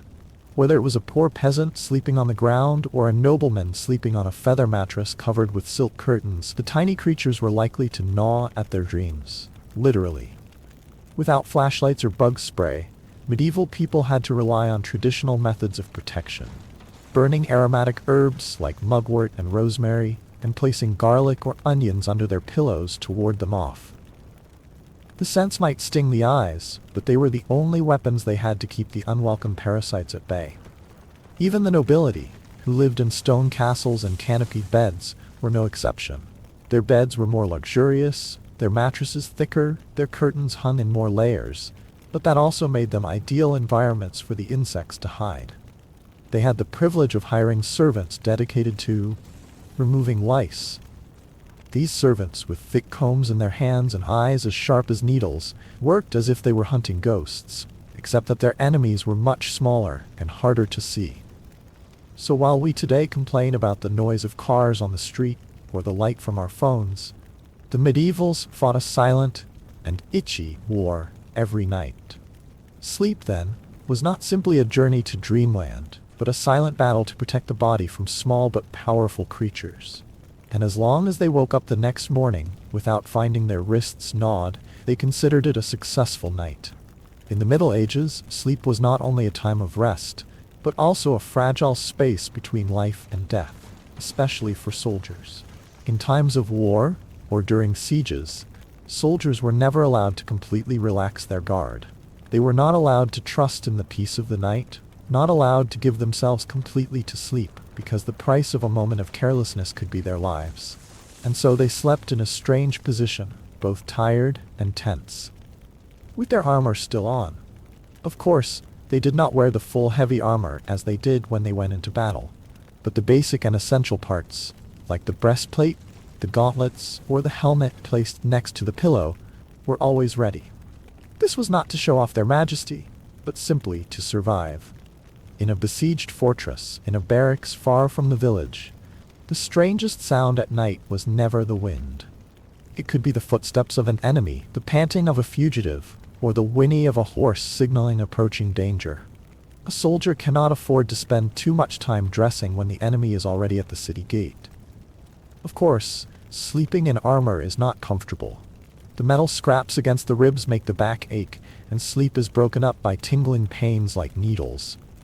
They do not lie down comfortably like civilians, do not roll over and over to find a comfortable position. Each position must be calculated so that, if awakened by the alarm, they can jump up and fight in just a few seconds. And in such conditions, sleep becomes no longer a state of relaxation, but a tense rest stop between two battles. It is both a biological need and a mental guard. For a soldier, being able to sleep for a few hours without being attacked is already a blessing. And the price of keeping that luck sometimes simply means not taking off the armor. Their sleep, therefore, becomes a testament to the spirit of sacrifice and survival in an era where the boundary between peaceful night and chaotic day can be erased with just a trumpet call. During the Middle Ages, sleepwalking was not just a physiological oddity as we understand it today, but was also viewed through the lens of religion, superstition, and spiritual fear. When a person suddenly got out of bed at night, eyes still closed, body moving silently through the darkness, it was no longer simply sleepwalking to the people of the time. It was a sign that some force was taking over their body. Sleepwalking was believed to be the result of the soul leaving the body. Or worse, a manifestation of demonic possession. In closed Catholic communities, any behavior that went beyond the normal could be attributed to demonic intervention. And in the dark of night, when faith and fear were mixed, the sight of a child climbing onto the roof or opening an unlocked door while still asleep could shake the entire family. Not only was it dangerous, it was also seen as a warning from God, or a sign that some darkness was lurking around the house. To avoid this, some families took drastic measures. People with a history of sleepwalking were often tied to their beds or locked in their rooms at night. In some places, ashes were sprinkled or holy objects were placed next to them to keep the soul in the body. Special prayers were taught to children before bed as a protective charm, hoping for a peaceful night and that the soul would not be pulled out of the body while they slept. The story of sleepwalking in the Middle Ages is a delicate slice of mythology and psychology. It shows that people of that time lived in a world where dreams, sleep, and unconscious phenomena did not belong to medicine, but to the afterlife. They did not need to understand the causes thoroughly. They just had to believe that there were things that happened in the dark that could not be explained by the light of day. And so a sleepwalker, though harmless in modern terms, could be a great fear, both sacred and chilling, in an age when understanding of the human self was still shrouded in the darkness of mystical belief. When darkness fell, and the world was plunged into a thick blanket of night, sleep did not mean absolute silence. At least not in the Middle Ages. Instead of the silence we might expect on a normal night, the night scene was a chaotic cacophony of all kinds of sounds. Church bells tolling to signal the sacred hour, thunder rumbling through the thatched roofs, pigs squealing, dogs barking from the neighboring stables, and sometimes the hooves of soldiers or enemies approaching the village in the darkness. There were no soundproof windows, no solid concrete walls, or thick curtains. Medieval people slept in open rooms, where sound filtered freely through cracks in doors, roof tiles, and wooden walls. A sudden rooster crow was enough to wake the whole house. But the strange thing is, they slept well. And slept well. Their sleep was an acceptance, a survival reflex in a world that was never truly silent. Just as soldiers learned to close their eyes amid gunfire, medieval people learned the art of falling asleep amid cacophony. In some ways, it was an admirable ability. While modern humans are easily awakened by the slightest buzz of a telephone, our ancestors lived amid uninvited nocturnal symphonies, and still greeted the next morning as if nothing had happened. It was not just a physical toughness, but a profound reflection on how we live. When you can't control your environment, you learn to adjust to it. And sometimes to find sleep, people just need to accept that quiet is not a condition, but a rare reward in this constantly moving and noisy world. In the Middle Ages, sleep was more than a biological act. It was a spiritual ritual, the only moment of the day when people could temporarily escape the harsh realities that surrounded them. In the midst of the hardships of life, when hunger, war, plague, and constant fear lurked behind every flimsy wooden door, lying down, whether on a rough pile of straw or in a luxurious canopy bed, was a rare moment when people returned to themselves. Sleep was, in a sense, a nightly trial of death, a surrender of consciousness, a complete loss of control over the outside world.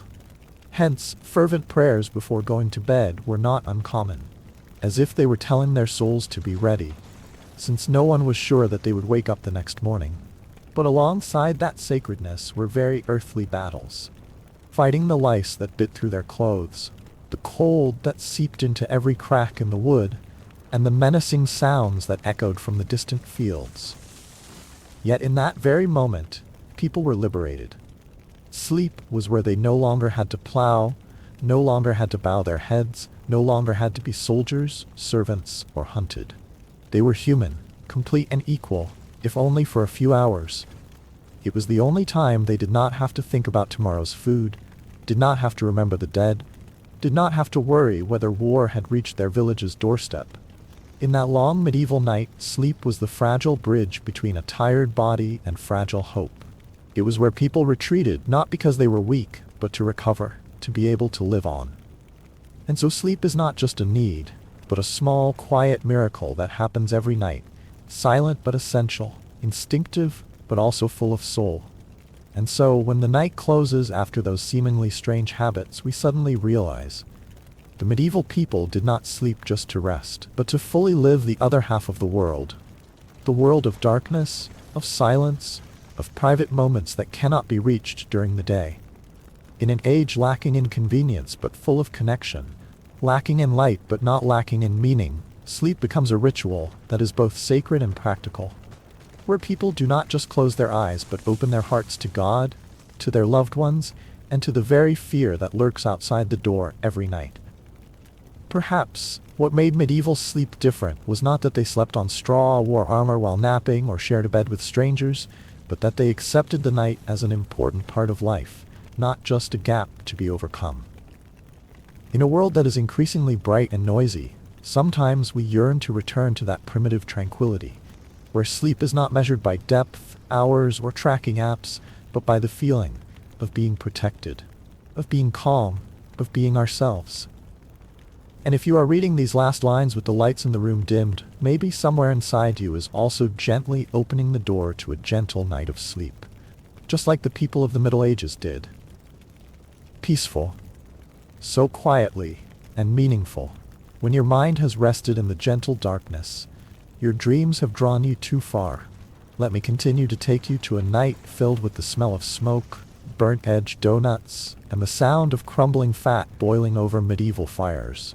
Tonight we are not talking about kings, nor about golden battles, but about something closer, smaller, but feeding the spirit of an age. Fast food. Have you ever thought, in a cold, muddy world, without Netflix but with chocolate chip cookies, where would people seek comfort? The answer, surprisingly, comes from a piece of donut that is both warm and a little bit open-minded. So tonight, turn on the nightlight, get comfy, and let me take you back to the snowy winter fairs, where the scent of honey and lard mingled in the air, where a fried bread roll could bring hope to the day. This is a story about the little miracles of the Middle Ages, simple, serviceable, but as rich as the people themselves. And if you find this place bringing you some peace, don't bother clicking the like or subscribe button. Leave a line in the comments. Tell me where you're listening from, and what time it is where you're sitting. It's wonderful to know that among millions of people out there, someone is sharing the same moment, the same gentle breath in the quiet of the night. Now let the darkness surround you gently. Turn on the fan to let the gentle breeze whisper as the soundtrack of memories, and begin tonight's journey with a simple yet symbolic dish. Apple pie. Sweet, warm, and a little bit of a field, like the thread of a wrong decision once made in the Middle Ages. In the harsh and famine-ridden Middle Ages, where meals were often watery porridge, rock-hard bread, or boiled turnips, the concept of snack was not as flashy as it is today, but it was still there. Gentle, quiet, and human.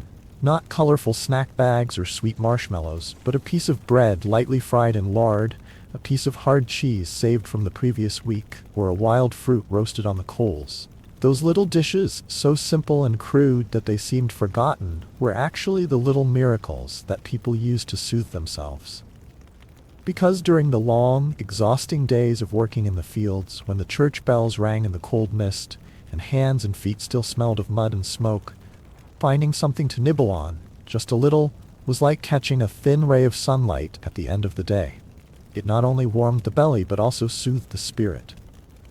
Snacking at that time was not because of craving, but a way to survive, to remind ourselves that in the midst of hunger, in the midst of cold, in the midst of monotonous days, people still have a little tenderness for themselves. And the most miraculous thing is that that need, the need to be comforted by taste, by something small but full of emotions, is still intact until today. The only difference is that, instead of sitting by a rotten wood stove, we lie here in the soft light, surrounded by peaceful sounds. And while you slowly fall asleep, let the thought of a slice of crispy brown bread or a spoonful of wild honey creep somewhere in your heart, like a message from the past that, no matter what era, people always find a way to love themselves. With the smallest things. In the harsh medieval world, where every meal was a matter of survival, snacks were not simply something to fill the stomach, but also a rare moment of pampering, of living luxurious, even for a moment. These dishes, though crude, deeply reflected the creativity, ingenuity, and desire to enjoy a little sweetness in the midst of austere daily life. Apple fritters, for example, were a typical example of sweet luxury at that time. With a crispy dough covering soft, sweet apple slices, fried in animal fat, this dish not only brought a pleasant taste but also felt like a precious reward. In a world where sugar was rare and fruit was not always available, biting into a hot apple fritter was the closest thing to luxury that common people could reach. An experience that was sweet, fragrant, and hot, enough to soothe all the fatigue of a day's work. Fried bread is more rustic, but it is a versatile and popular snack. Just a slice of bread, a little lard or beef fat, is enough to turn it into a delicious, golden, crispy dish. Sometimes it is sprinkled with a little honey if there is any left at home, or spread with a layer of raw cheese, or even just rubbed with garlic to create a rich, intense flavor. Each version reflects the flexibility of people when taking advantage of all the ingredients in the kitchen, turning something simple into a flavorful dish. As for sweet porridge or spiced porridge, it is an interesting variation of the main dish. It is still the familiar porridge base, but just adding a pinch of herbs, a little honey, or a little spice, the dish has a new look, becoming different, cheerful, and somewhat playful. It is like a way to breathe life into a boring habit, so that the meal is no longer an obligation, but becomes an experience. There are also cakes made from cheap vegetables, such as radishes, beans, or leftover vegetables. They are ground, mixed, shaped into pieces, then fried or lightly baked, creating a crispy outer shell with a rich, rustic flavor inside. These cakes are a symbol of not wasting, taking advantage of everything that can be eaten and turning it into a useful snack, both economical and warm. Finally, there are fried dishes made from parts considered waste, such as animal blood, fish skin, intestines, or other organs. They may sound unappealing, but in fact they are nutritious, cheap, and flavorful dishes. Blood can be frozen and fried, fish skin is fried as a snack, and intestines and other offal are marinated and grilled to a fragrant aroma. They reflect an enduring truth of medieval cuisine.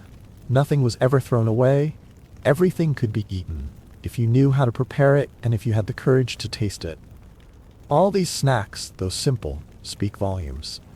They are testaments to the spirit of adaptation, to ingenuity in poverty, and to the desire to find small joys in the midst of hardship. Each dish, whether it be a piece of fried bread or a bowl of sweet porridge, is a relentless effort to retain a little humanity, a little sweetness, in an age when such things are as fragile as smoke. In the harsh and poor medieval world, where hunger was always lurking and food was never easy, people were forced to use their creativity to the utmost to make use of every edible part of the animal, every remaining piece of raw material. Dishes such as fried pig's blood or dried and fried fish skin are clear evidence of that survival spirit. To modern people, just hearing about it is disgusting. The characteristic strong smell, the unattractive color, and the greasy feeling that is difficult to swallow. However, to ancient people, it was a valuable source of protein, cheap, easy to preserve, and could warm the stomach on cold, windy days.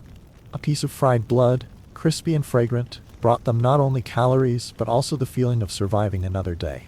And fish skin? When dried and fried thoroughly, it is not only crispy, but also salty and fatty, becoming an ideal snack for long nights in the tavern.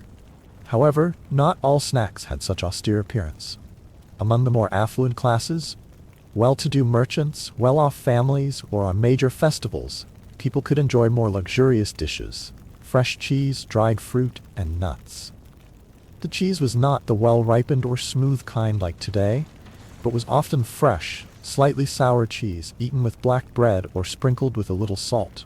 Dried fruit such as prunes, pears, or apples was handmade by drying in the sun or lightly drying on the stove, retaining its natural sweetness and extending its shelf life. As for nuts, from chestnuts to walnuts, they were considered both fatty and luxurious, used to nibble on during leisurely conversations.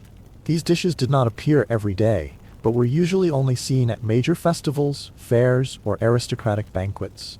And more than their nutritional value, they were symbols of status, of good fortune, or simply of moments when people could live as if the world were no longer heavy.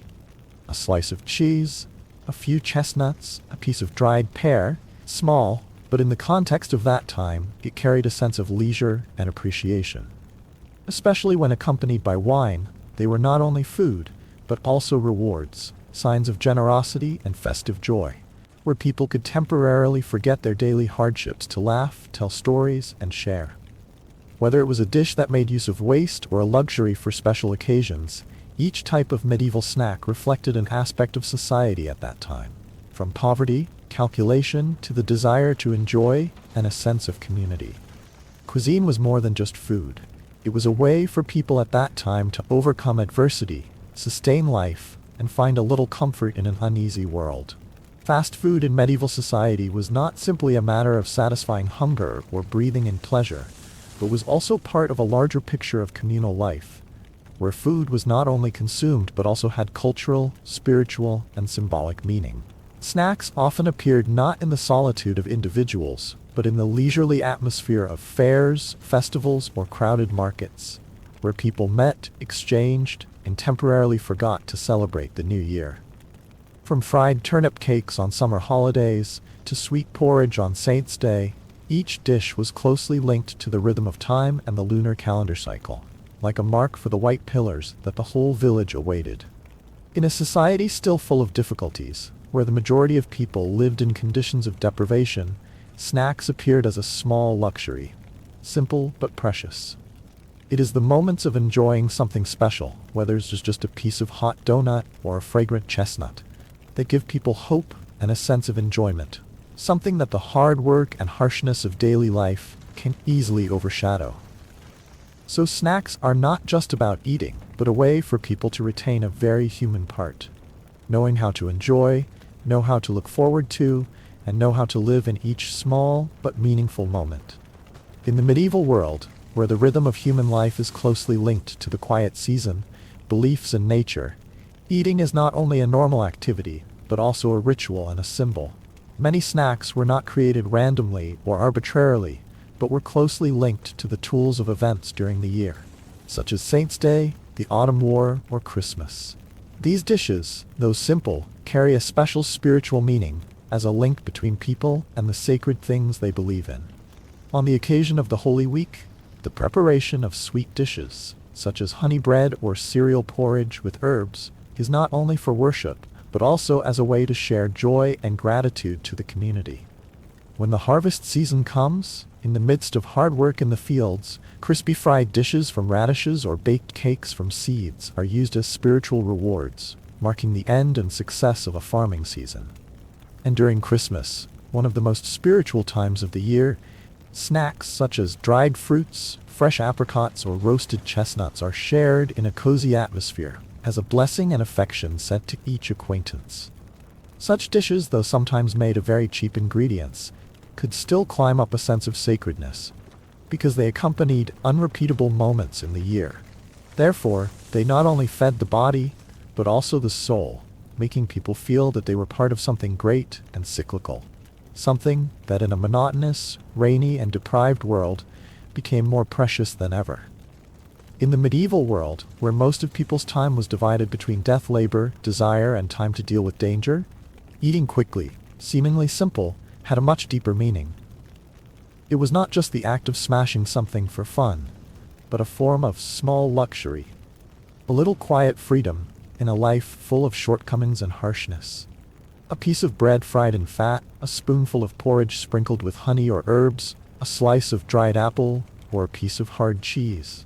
These things may not be worth much to modern people, but for the ancients it was a moment of permission to temporarily forget the endless hunger, the bone-chilling cold, and the rigid rules that bound ordinary people's lives.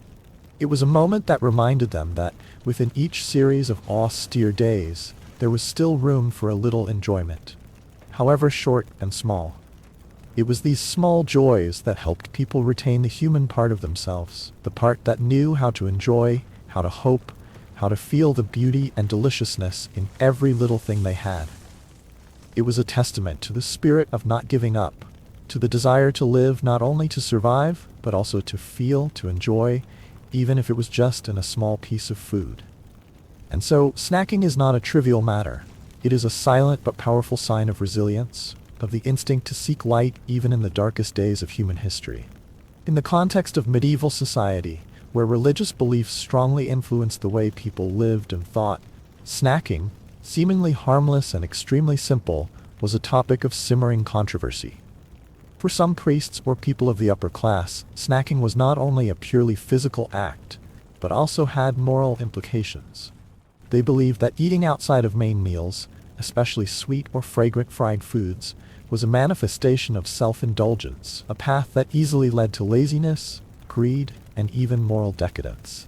In their eyes, moderation was a virtue, and any enjoyment beyond basic needs should be carefully examined. However, in contrast to that harsh perspective, most ordinary people approach snacks with a completely different attitude: gentle, sympathetic, and practical. For them, those small dishes are not a symbol of laziness or depravity, but a subtle form of self-consolation in the midst of long days of hardship. They are small rewards after a tiring day of work, simple sharing at the market, sparkling joy at the village festival. Rare moments when people can temporarily forget their duties and burdens and simply live. The reality is that in a society of deprivation, injustice, and danger, people do not have many options to find happiness. Therefore, a piece of crispy honey cake, a bowl of fragrant porridge, or just a piece of cheese shared with a finger is enough to evoke a feeling of warmth. In those moments, they are not judged by class or morality, but are themselves, tired, hungry, but still smiling. Therefore, the attitude of medieval society towards snacks is a two-dimensional picture. On one side is the strictness and idealization from above. On the other side is the sympathy and need for real life from below. And although the voices of the authorities may be loud, the resilience of the small joys in the hearts of ordinary people still quietly spread, like the fragrant smell of donuts spreading in the wind, unstoppable, undeniable. It is the expression of a silent but profound resistance. People, in any era, always find ways to preserve their joy and dignity of life, even through a piece of cake. In a cold, earthy medieval world, where people were constantly straining against hunger, cold, and exhausting repetitive work, a small apple donut, fragrant, crispy, hot, was not just a dish, but a fragile but genuine sign of hope. In the harsh, dense air, the presence of something sweet even for a moment had the power to soften the whole tiring day, as if to say to the eater, "You are still worthy of good." The donut itself was a perfect metaphor for the human realm. Hardened, submerged in boiling fat, exploded with challenges, then climbed up with sweet aroma and brilliant colors. It was proof that in the depths of extreme suffering, people still did not give up the need to be cherished, to enjoy, to live. Not just to survive, but to feel alive with a sense of emotion. And so, snacking in the Middle Ages was not simply an act of survival, but a hidden expression of the belief that life, however harsh, could still have its moments of easy, warm resolution. A small donut could find the change of the world, but it was enough to keep people in that world for another day, with hope, with sweetness on the tip of their skirts, and with a small kiss in the middle of a long winter. In the harsh and pointed picture of the Middle Ages, where people lived in deep poverty, amid mud, hunger, and the annoying worries of disease or war, the seemingly small act of stealing contained a much greater and deeper meaning than simply pulling out a donut. Snacking, in that context, was not a luxury or an excessive pleasure as we think today, but a gentle form of resistance, a silent reinforcement against the lack and tastelessness of everyday life. A piece of fried cake, a piece of my powder, or a few dried seeds in the market not only filled the warehouse, but also a small, gentle light in the soul. That people, even though they were crushed to the core, still found a way to feel something pleasant, cute, sweet, even for a moment. Snacks were a silent reminder that life was not just a long series of days of labor and duty, but there were still small gaps for people to laugh, to remember that they were still a student who could know how to find joy in the smallest things. And so snacking during this period was more than just a learning activity. It was living proof of the enduring vitality and instinct for hope in every human being. It was a gentle yet firm affirmation. No matter how harsh the circumstances, people always found and deserved a little sweetness for themselves. The phrase, sweet, hot, and field breathing, like every right decision in the Middle Ages, may sound witty, but it has a subtle and profound meaning hidden inside. It not only describes a smart snack like a donut filled with steaming fat, but also a vivid metaphor for the ancient way of life and the medicine of choice in an era of uncertainty and resolution. Sweet rushes to the fragrant moments of comfort and small joys, something that people at that time had to struggle to obtain in a society full of poverty, disease, and violence. Hot symbolizes life, the present moment that people always try to grasp before it passes. Like the way they try to eat a delicious dish before having to return to the bright fields, the battlefield, or endless fates. And a little exhausted is an indispensable factor in every decision of people at that time. From eating a dish of unknown cleanliness to placing one's life in choices with no way back. Every right thing in that context requires a little courage, a little fragility, a little trust, because nothing is certain, nothing is absolutely safe. So this saying is both humorous and profound, like a curse that turns off the entire spirit of human life during the Middle Ages. In the midst of a world full of uncertainties, they still seek out harsh moments, are willing to accept risks, and live life to the fullest with every little thing. As if that is the only thing they can do to feel like they are still human. And that is the story of small snacks in a not-so-small time, where every apple donut, every bowl of sweet porridge, or every slice of hard cheese is a silent message from the past. That no matter how harsh, people always find a way to keep a little warmth, a little joy, and a little sweetness on the tip of their tongue. In that muddy, sick, and tired world, snacking is not a frivolous act, but a quiet affirmation that I am still alive, and I still want to feel. Thank you for listening until the end. If this story brings you a little warmth, leave a comment telling me where you are listening from, and which snack in history you want to tell next time. Now let the lights dim, the sounds drift, and if you smile a little before you fall asleep, perhaps somewhere inside you, that apple pie has just appeared. Delicious, hot, and full of hope. Moving on, let's take a trip into a slightly smaller world. A time without electricity, without hot water, and certainly without the romance that period dramas often tell.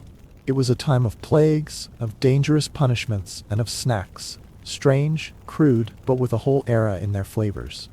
If you've ever dreamed of magnificent castles and gallant knights, it might be time to put your dreams on hold.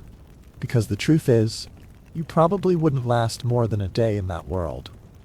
Before we begin this journey back in time, if what I'm about to tell you makes you feel a little warm and fuzzy, please follow or relax with a like. But only if you really want to.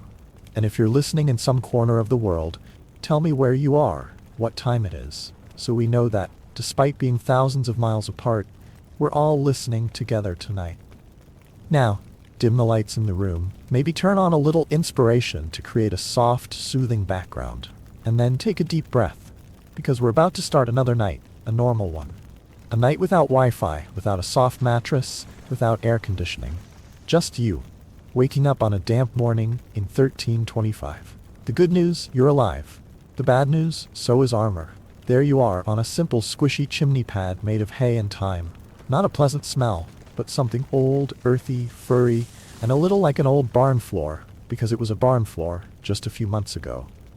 The room is dark and cold, and in the cold you begin to realize, tonight we are not just listening to a story, we are living it. Every breath, every footstep, every shadow on the wall. Welcome you who are looking for a quiet night, a gentle story to lull you to sleep.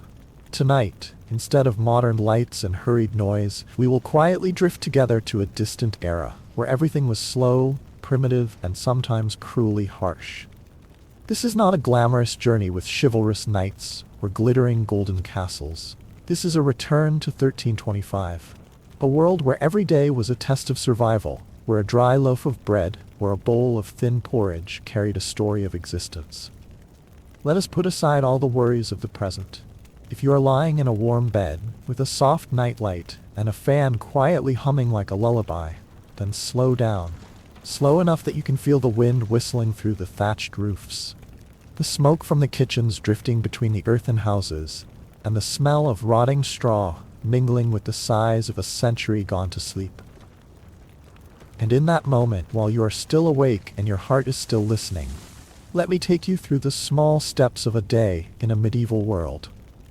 A world without electricity, without soap, without privacy or comfort, where you will wake up on a rotten straw mattress stuffed with bugs, hay, and memories of winters gone by.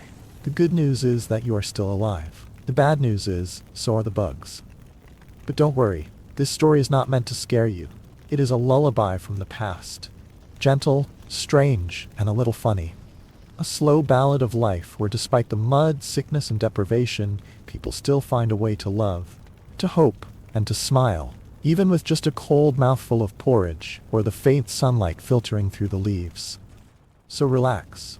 Let this storyteller embrace you like a soft old blanket, slowly drawing you into that misty world, where time is no longer measured in minutes and seconds, but in the sound of church bells, the chirping of early birds, and the quiet heartbeat of someone living fully, just to live another day.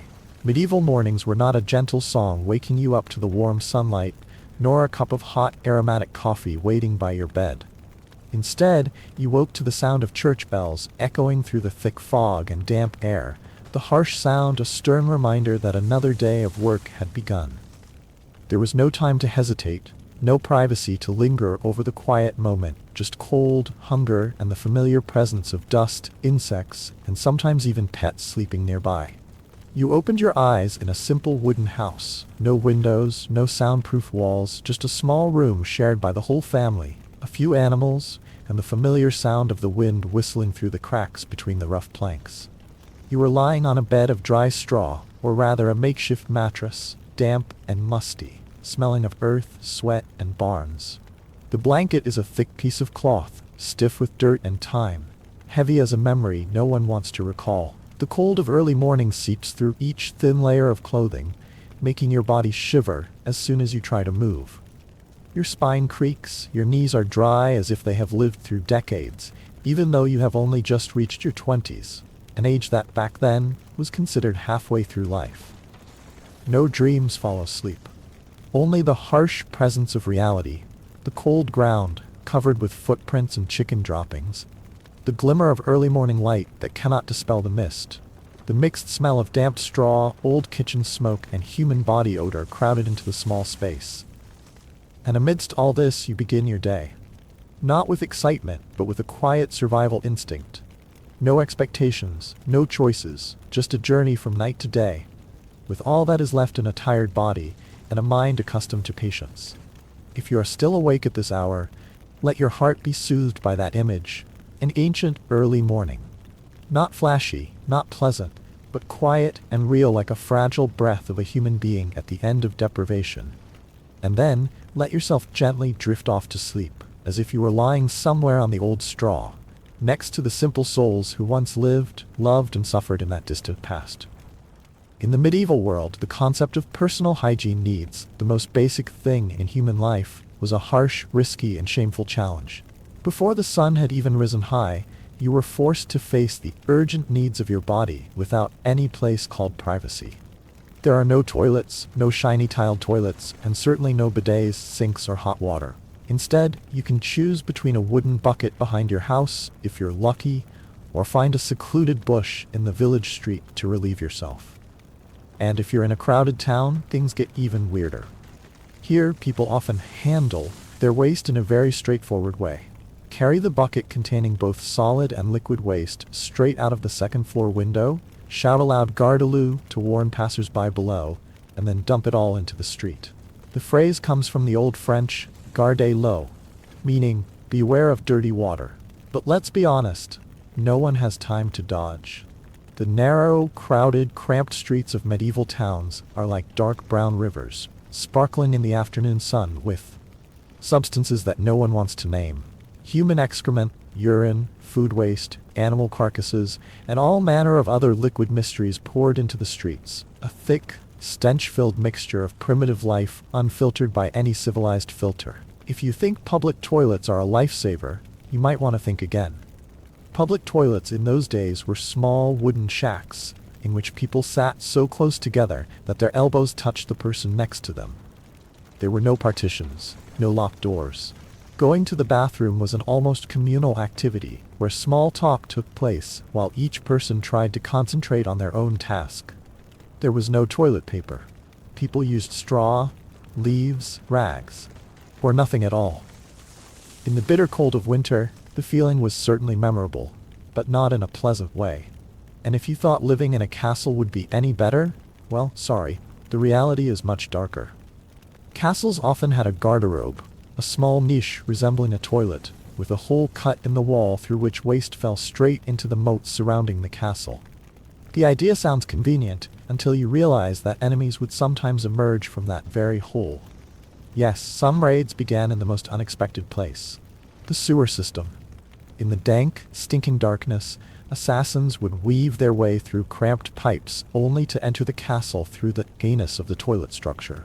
In short, defecating in the Middle Ages was a rough, embarrassing, and dangerous experience, where privacy was a luxury and cleanliness was almost non-existent. And you quickly learn that simply surviving each release is a kind of victory.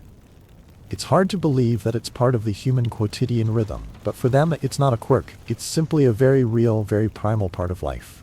A humbling lesson, and a gentle reminder for us today, that even being able to close the door and be alone is a privilege. Mornings in the medieval world don't begin with the gentle sound of an alarm clock or the aroma of coffee wafting from the kitchen. Instead, you wake up in an old wooden house where the cold seeps into the heavy blankets, where the rotten straw under your back still retains the dampness of the previous night's rain. Your body is tired. Your spine, like an old wooden doorknob, makes a rattling sound, and the church bells ring in the distance. Not to invite you, but to remind you that another day has begun. Without a private room, without a quiet space, you lie between your siblings, your parents, and maybe a chicken dozing next to you.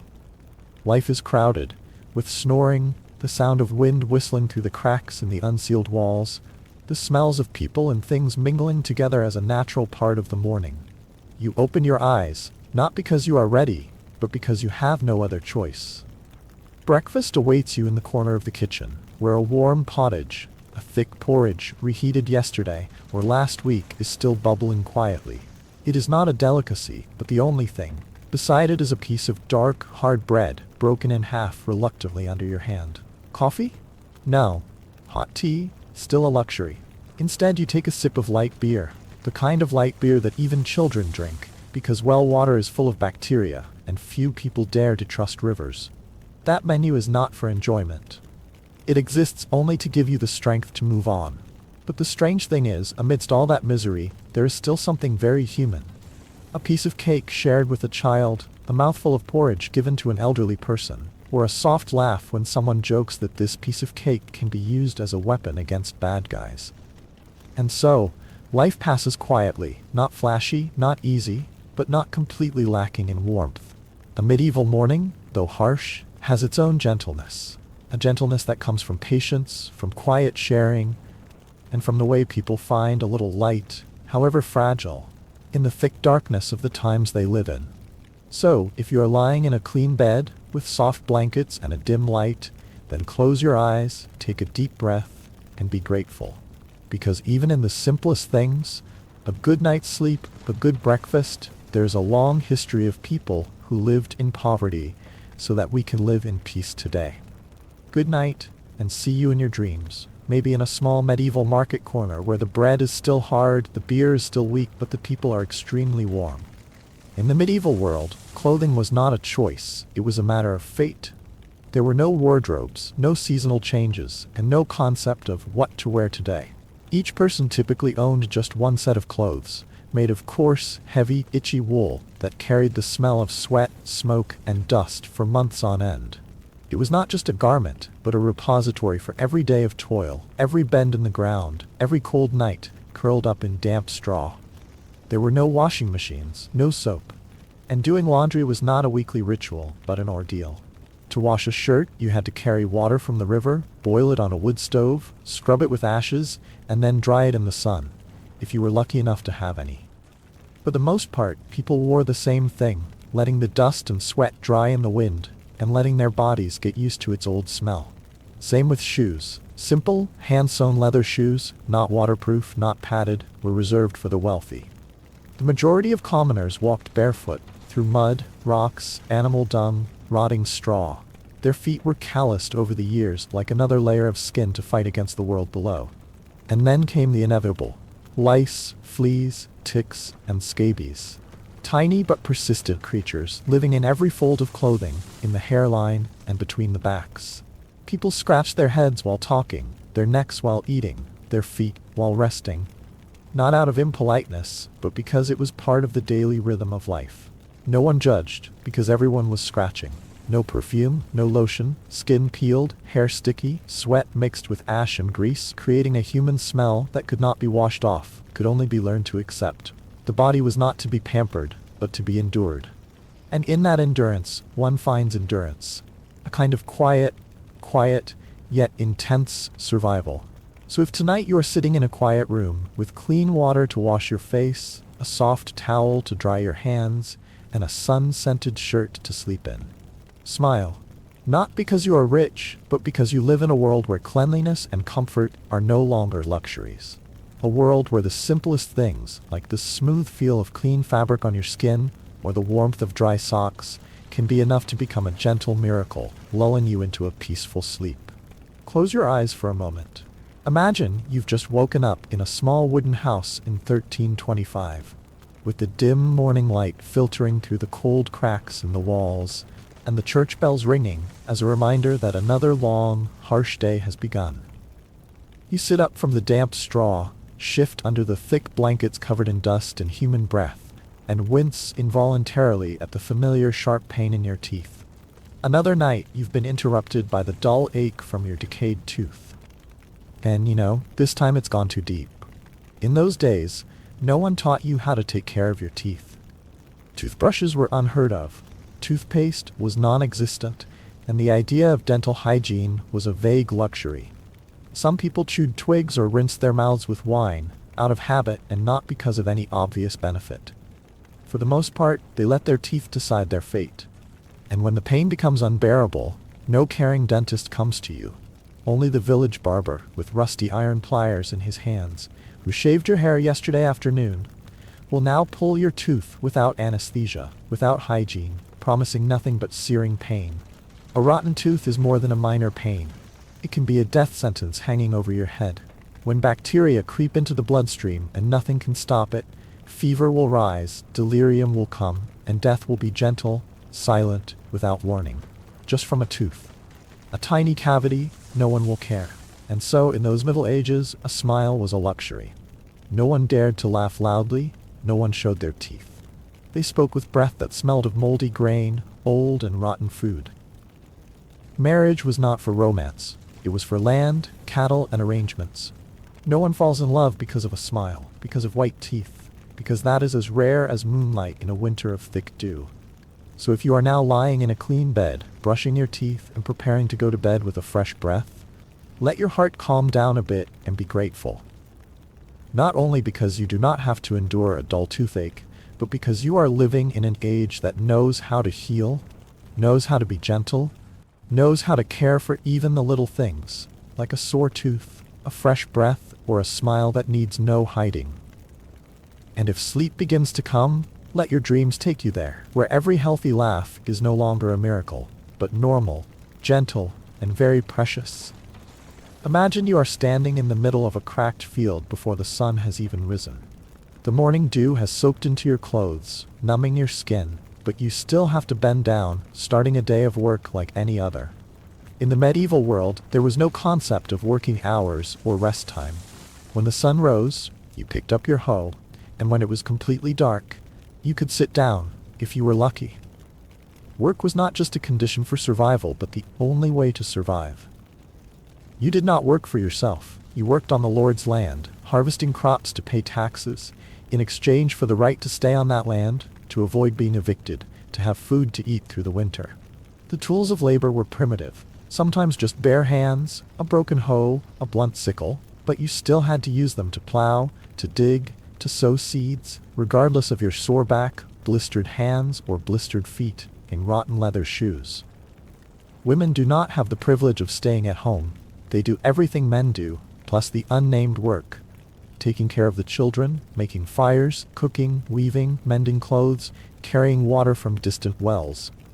In the morning they go to the fields, in the evening they return to the kitchen, at night they sleep next to their hungry children and tired husbands. They are the silent pillars of the family. No one notices, but if they fall, the whole house will collapse.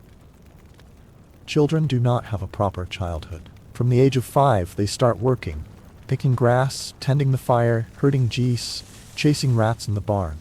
No toys, no school, just urgent calls, responsibilities weighing down on their unsteady legs. Even if you are not a farmer but a craftsman, a blacksmith, a leather worker, a barrel maker, you are no better off. You live in a dark workshop filled with the smell of chemicals, smoke, and the sound of metal banging like the breath of an endless day. Breathing in the smoke from the furnace, touching raw hides, working with razor-sharp tools without any protection, every day was a gamble with your health, with your hands, with your life. In that society, no one asked, "Are you tired?" No one cared if you were sick, in pain, or desperate. Work was compulsory, not for advancement but for continued living. Not working meant not eating. Not eating meant starving, freezing, or being chased out of the village for being a burden. And if tonight you are lying quietly in your room, listening to the gentle wind outside the window, knowing for sure that tomorrow you will not have to go to the fields while it is still dark, then you are living a life that millions of people before you could not even dream of. They work not because of passion or choice. They work to cling to each day. And in every callus, every drop of sweat soaked into the ground is a simple but precious thing. The fragile hope that tomorrow they can still continue. Imagine one morning, you open your eyes in a dimly lit room, without the familiar alarm clock, but only the distant crowing of a rooster and the sound of buffalo hooves scraping pebbles under the porch. The cold wind seeps through the tiny cracks in the wooden walls, carrying the damp smell of dry grass, kitchen smoke, and the smell of earth soaked in night dew. You sit up, the wool blanket covering you is rough because it has never been washed in warm water, and the shirt you wear is the only one you have. Frayed at the shoulders? Rough. But you still fold it every night because there is nothing to replace it. You bend down with your bare feet, put them on the cold ground, and understand that another long day has begun.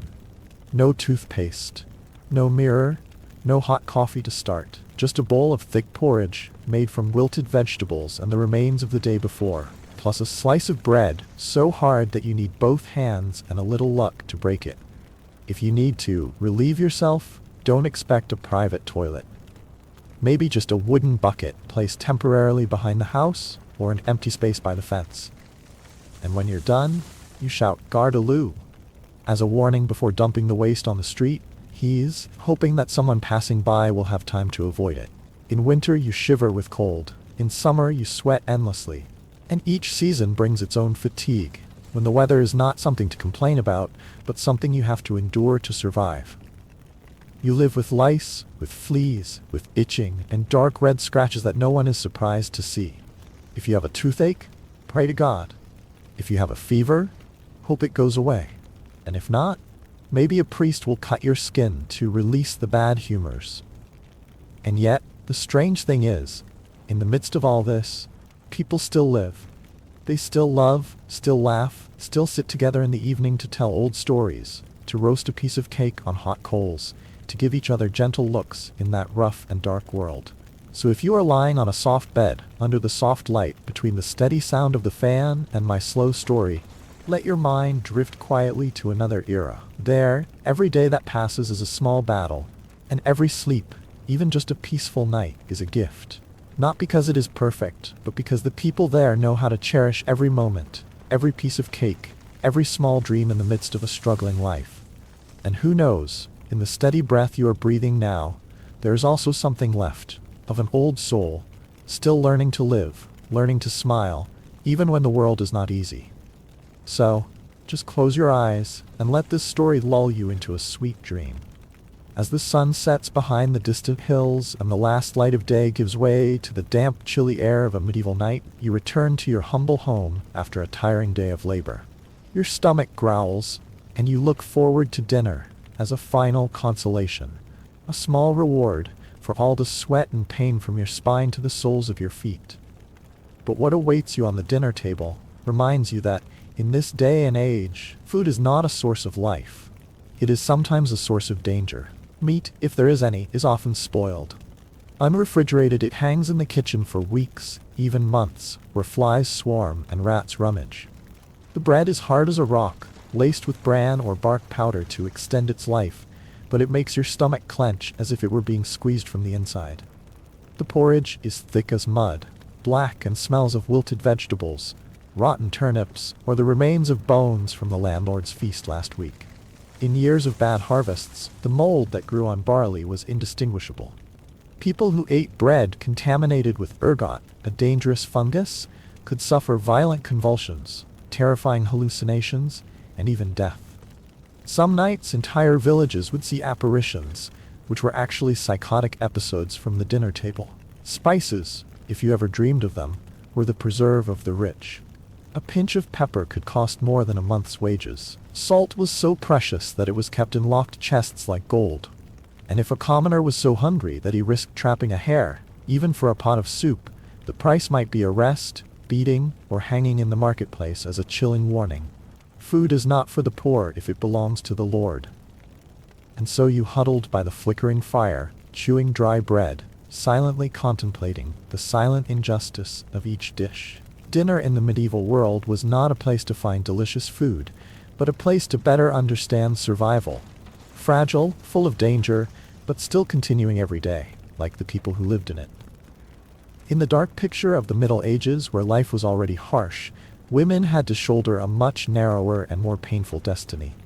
From a very young age, a girl was not raised to be a free individual, but was shaped to become a wife, a mother, and a servant. Married when they did not yet understand who they were, they entered into marriage, not out of love, but out of duty. A social contract, a deal between family and honor, between power and survival.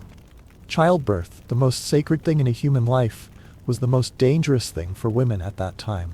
There were no doctors, no painkillers, no medical means other than the hands of a midwife and an old towel. If all went well, the mother could continue the cycle of service, continue to give birth, continue to cook, clean, and be silent.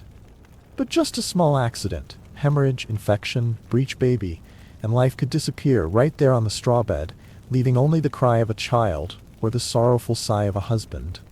In that society, knowledge was not considered a woman's thing.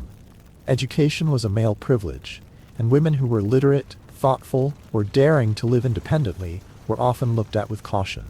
They were easily labeled witches, not because they had magic, but because they dared to be different, to exist outside the norm. A herbalist, a widow who refused to remarry, or simply a woman who was too quiet and looked up at the sky, could be dragged out into the middle of the village and end up in a fire of accusation. Even in religion, where divine justice is sought, women are only silent shadows. They are not allowed to preach, to hold positions, to ask questions. They may be devout believers, to wash the feet of priests, to be mothers teaching their children to pray, but they are never allowed to represent God. Their role is designed to be the background, to support, to stand silently in the background. And so day after day, generation after generation, women live quietly in the shadows of a world that has never given them the chance to be themselves. Yet in those quiet moments, they still love, still care, still sacrifice, not because they are forced to, but because, in the deepest limits, they still retain the most tender part of themselves. If you are listening to this, in the middle of a quiet night, imagine a medieval woman sitting by the fire, mending a torn shirt for her child, her eyes dark but still warm. No one mentions their names in history books, but it is they, with their wordless pain and nameless patience, who kept humanity going through its darkest days. And perhaps if you listen closely, you can still hear their sighs in the night, like a sad lullaby, gently pulling us into a deep sleep. The exception, but the unspoken rule that runs the whole society. It is not just something people tolerate, but something they are taught to accept, sometimes even to enforce if they want to survive. There is no concept of personal safety as we know it today. Violence permeates every corner of life, from the small kitchen in the house to the large square in the market. And what is saddest is that sometimes it is recognized, encouraged by law, even called by beautiful names like order or justice. In the family, violence is not a secret. It is a right, a duty. The husband is allowed, even expected, to discipline his wife and children with the rod. Children are beaten not because they do wrong, but because adults believe that is the only way for them to become good people. Women, if abused, cannot sue or expect anyone to intervene. There is no law to protect domestic victims. Home was a refuge, but it could also be a trap with no way out. A place where crying was stifled behind flimsy wooden walls, and bruises were never mentioned. Out on the streets, if you accidentally caused a quarrel, a glance at a noble's horse, a misread word, or simply being a member of the voiceless class, you could be beaten, imprisoned, or worse, publicly executed. But that was only the prelude to what they called medieval justice, a system where the truth did not need proof, only blood. Major crimes such as theft, heresy, and witchcraft were often punished with public torture. Skin was torn, bones were broken, fingernails pulled, heads were submerged in water. Not to extract information, but to prove who was right in the eyes of God. Because according to the beliefs of the time, the innocent were protected by miracles. And so they had trials by ordeal, where the accused was asked to put their hand in boiling water to pick up a stone. If their hand healed within 3 days, they were innocent. If not, they were a witch and antichrist and were to be burned alive. Or they were bound hand and foot and thrown into a river. If they sank, they were righteous, but drowned. If they floated, they were a witch and were to be killed. That was not a trial. It was a lottery, where justice was decided by the strength of one's endurance and the blindness of one's faith. The law did not protect you. It existed to maintain order, that is, to protect those who had power and to oppress those who had nothing but themselves. An accusation from a noble could turn an innocent person into a criminal in an instant. A slander in the marketplace could cost you a finger or your head. There were no lawyers, no investigators, no scientific evidence. The truth did not matter. The only thing that matters is who has the right to speak up and who doesn't. In that society, people live in fear. They don't learn to ask questions, they learn to bow their heads. They don't learn to fight, They learn to be silent. They don't learn to protect each other. They learn to stand back when someone is led away amid cheers. Because everyone knows that one day, the person standing on the scaffold could be themselves. And now, as you sit quietly in the dark, surrounded by modern law, by seemingly ordinary rights, such as the right to live without being beaten, the right to speak the truth, or simply the right to a fair trial, you can breathe a sigh of relief. Because there was a time when justice did not have the shape of scales and swords, but only a cold fire that burned anyone who was called guilty. Right or wrong, it no longer mattered. Under the thin mist of time, death in the Middle Ages did not have the appearance of tragedy or strangeness. It did not scream, it did not show off, but was quiet, persistent, present like the breath of daily life. There was no need for epidemics, no need for wars, just an infected scratch, a fever in the middle of a winter night without firewood, or a long hunger after a bad harvest, was enough to end a human life. The average life expectancy at that time hovered around 35. But that was not the threshold of aging. It was the threshold of survival. Many children did not grow up, swept away by nameless fevers, by dirty water, or simply by the lack of a warm bowl of porridge. Those who survived entered adulthood with their bodies worn out, shoulders hunched from carrying water, hands rough from plowing, knees sore from kneeling in prayer for so many winters. And then one day, when the body stopped struggling, death came like an old acquaintance. No lavish funeral, no sad farewell music, just a rough cloth wrapped around the body, a shallow hole at the edge of the church, and a few hands hastily shoveling dirt. No gravestone with a name, no words of remembrance. If anything, a clump of grass growing after the rain, swaying in the wind like a silent farewell from heaven and earth. But in that blur, there was one very real thing. People at that time lived not for tomorrow, but for the moment they were still breathing. They laughed over a piece of bread, over the sound of children running in the mud, over the sunlight filtering through the thatched roof. Because when death is always lurking around the shoulder, every moment of life, no matter how short, becomes sacred. And now, as you lie in your warm bed, surrounded by soft lights and the steady sound of fans, allow yourself to relax. Death is far away. Only sleep is approaching. Don't rush to hold on to anything more. Breathe slowly. Close your eyes and let your soul drift back to a time long gone by, where people lived for a short time, but each moment was complete. In that silence, you are not just sleeping, you are touching the deepest gratitude that you are still here, still able to dream quietly. So life in the Middle Ages was not about candlelight or endless feasts around the campfire. It was a cold, dirty, harsh world where people fought every day to survive. But amidst the mud and darkness, they still laughed. They still told stories, looked up at the night sky and dreamed of something better. They lit up small spots of light, with love, with lullabies, with a shared cake in the cold night. And perhaps it is that, not the feats or the castles, that is worth remembering in a time that seemed to be filled with darkness. So if you are listening to these lines in the soft light and your breathing is gradually even, know that you carry within you what your ancestors once had. A heart that knows how to love, how to endure, and how to dream. Let tonight's sleep be a gentle refuge,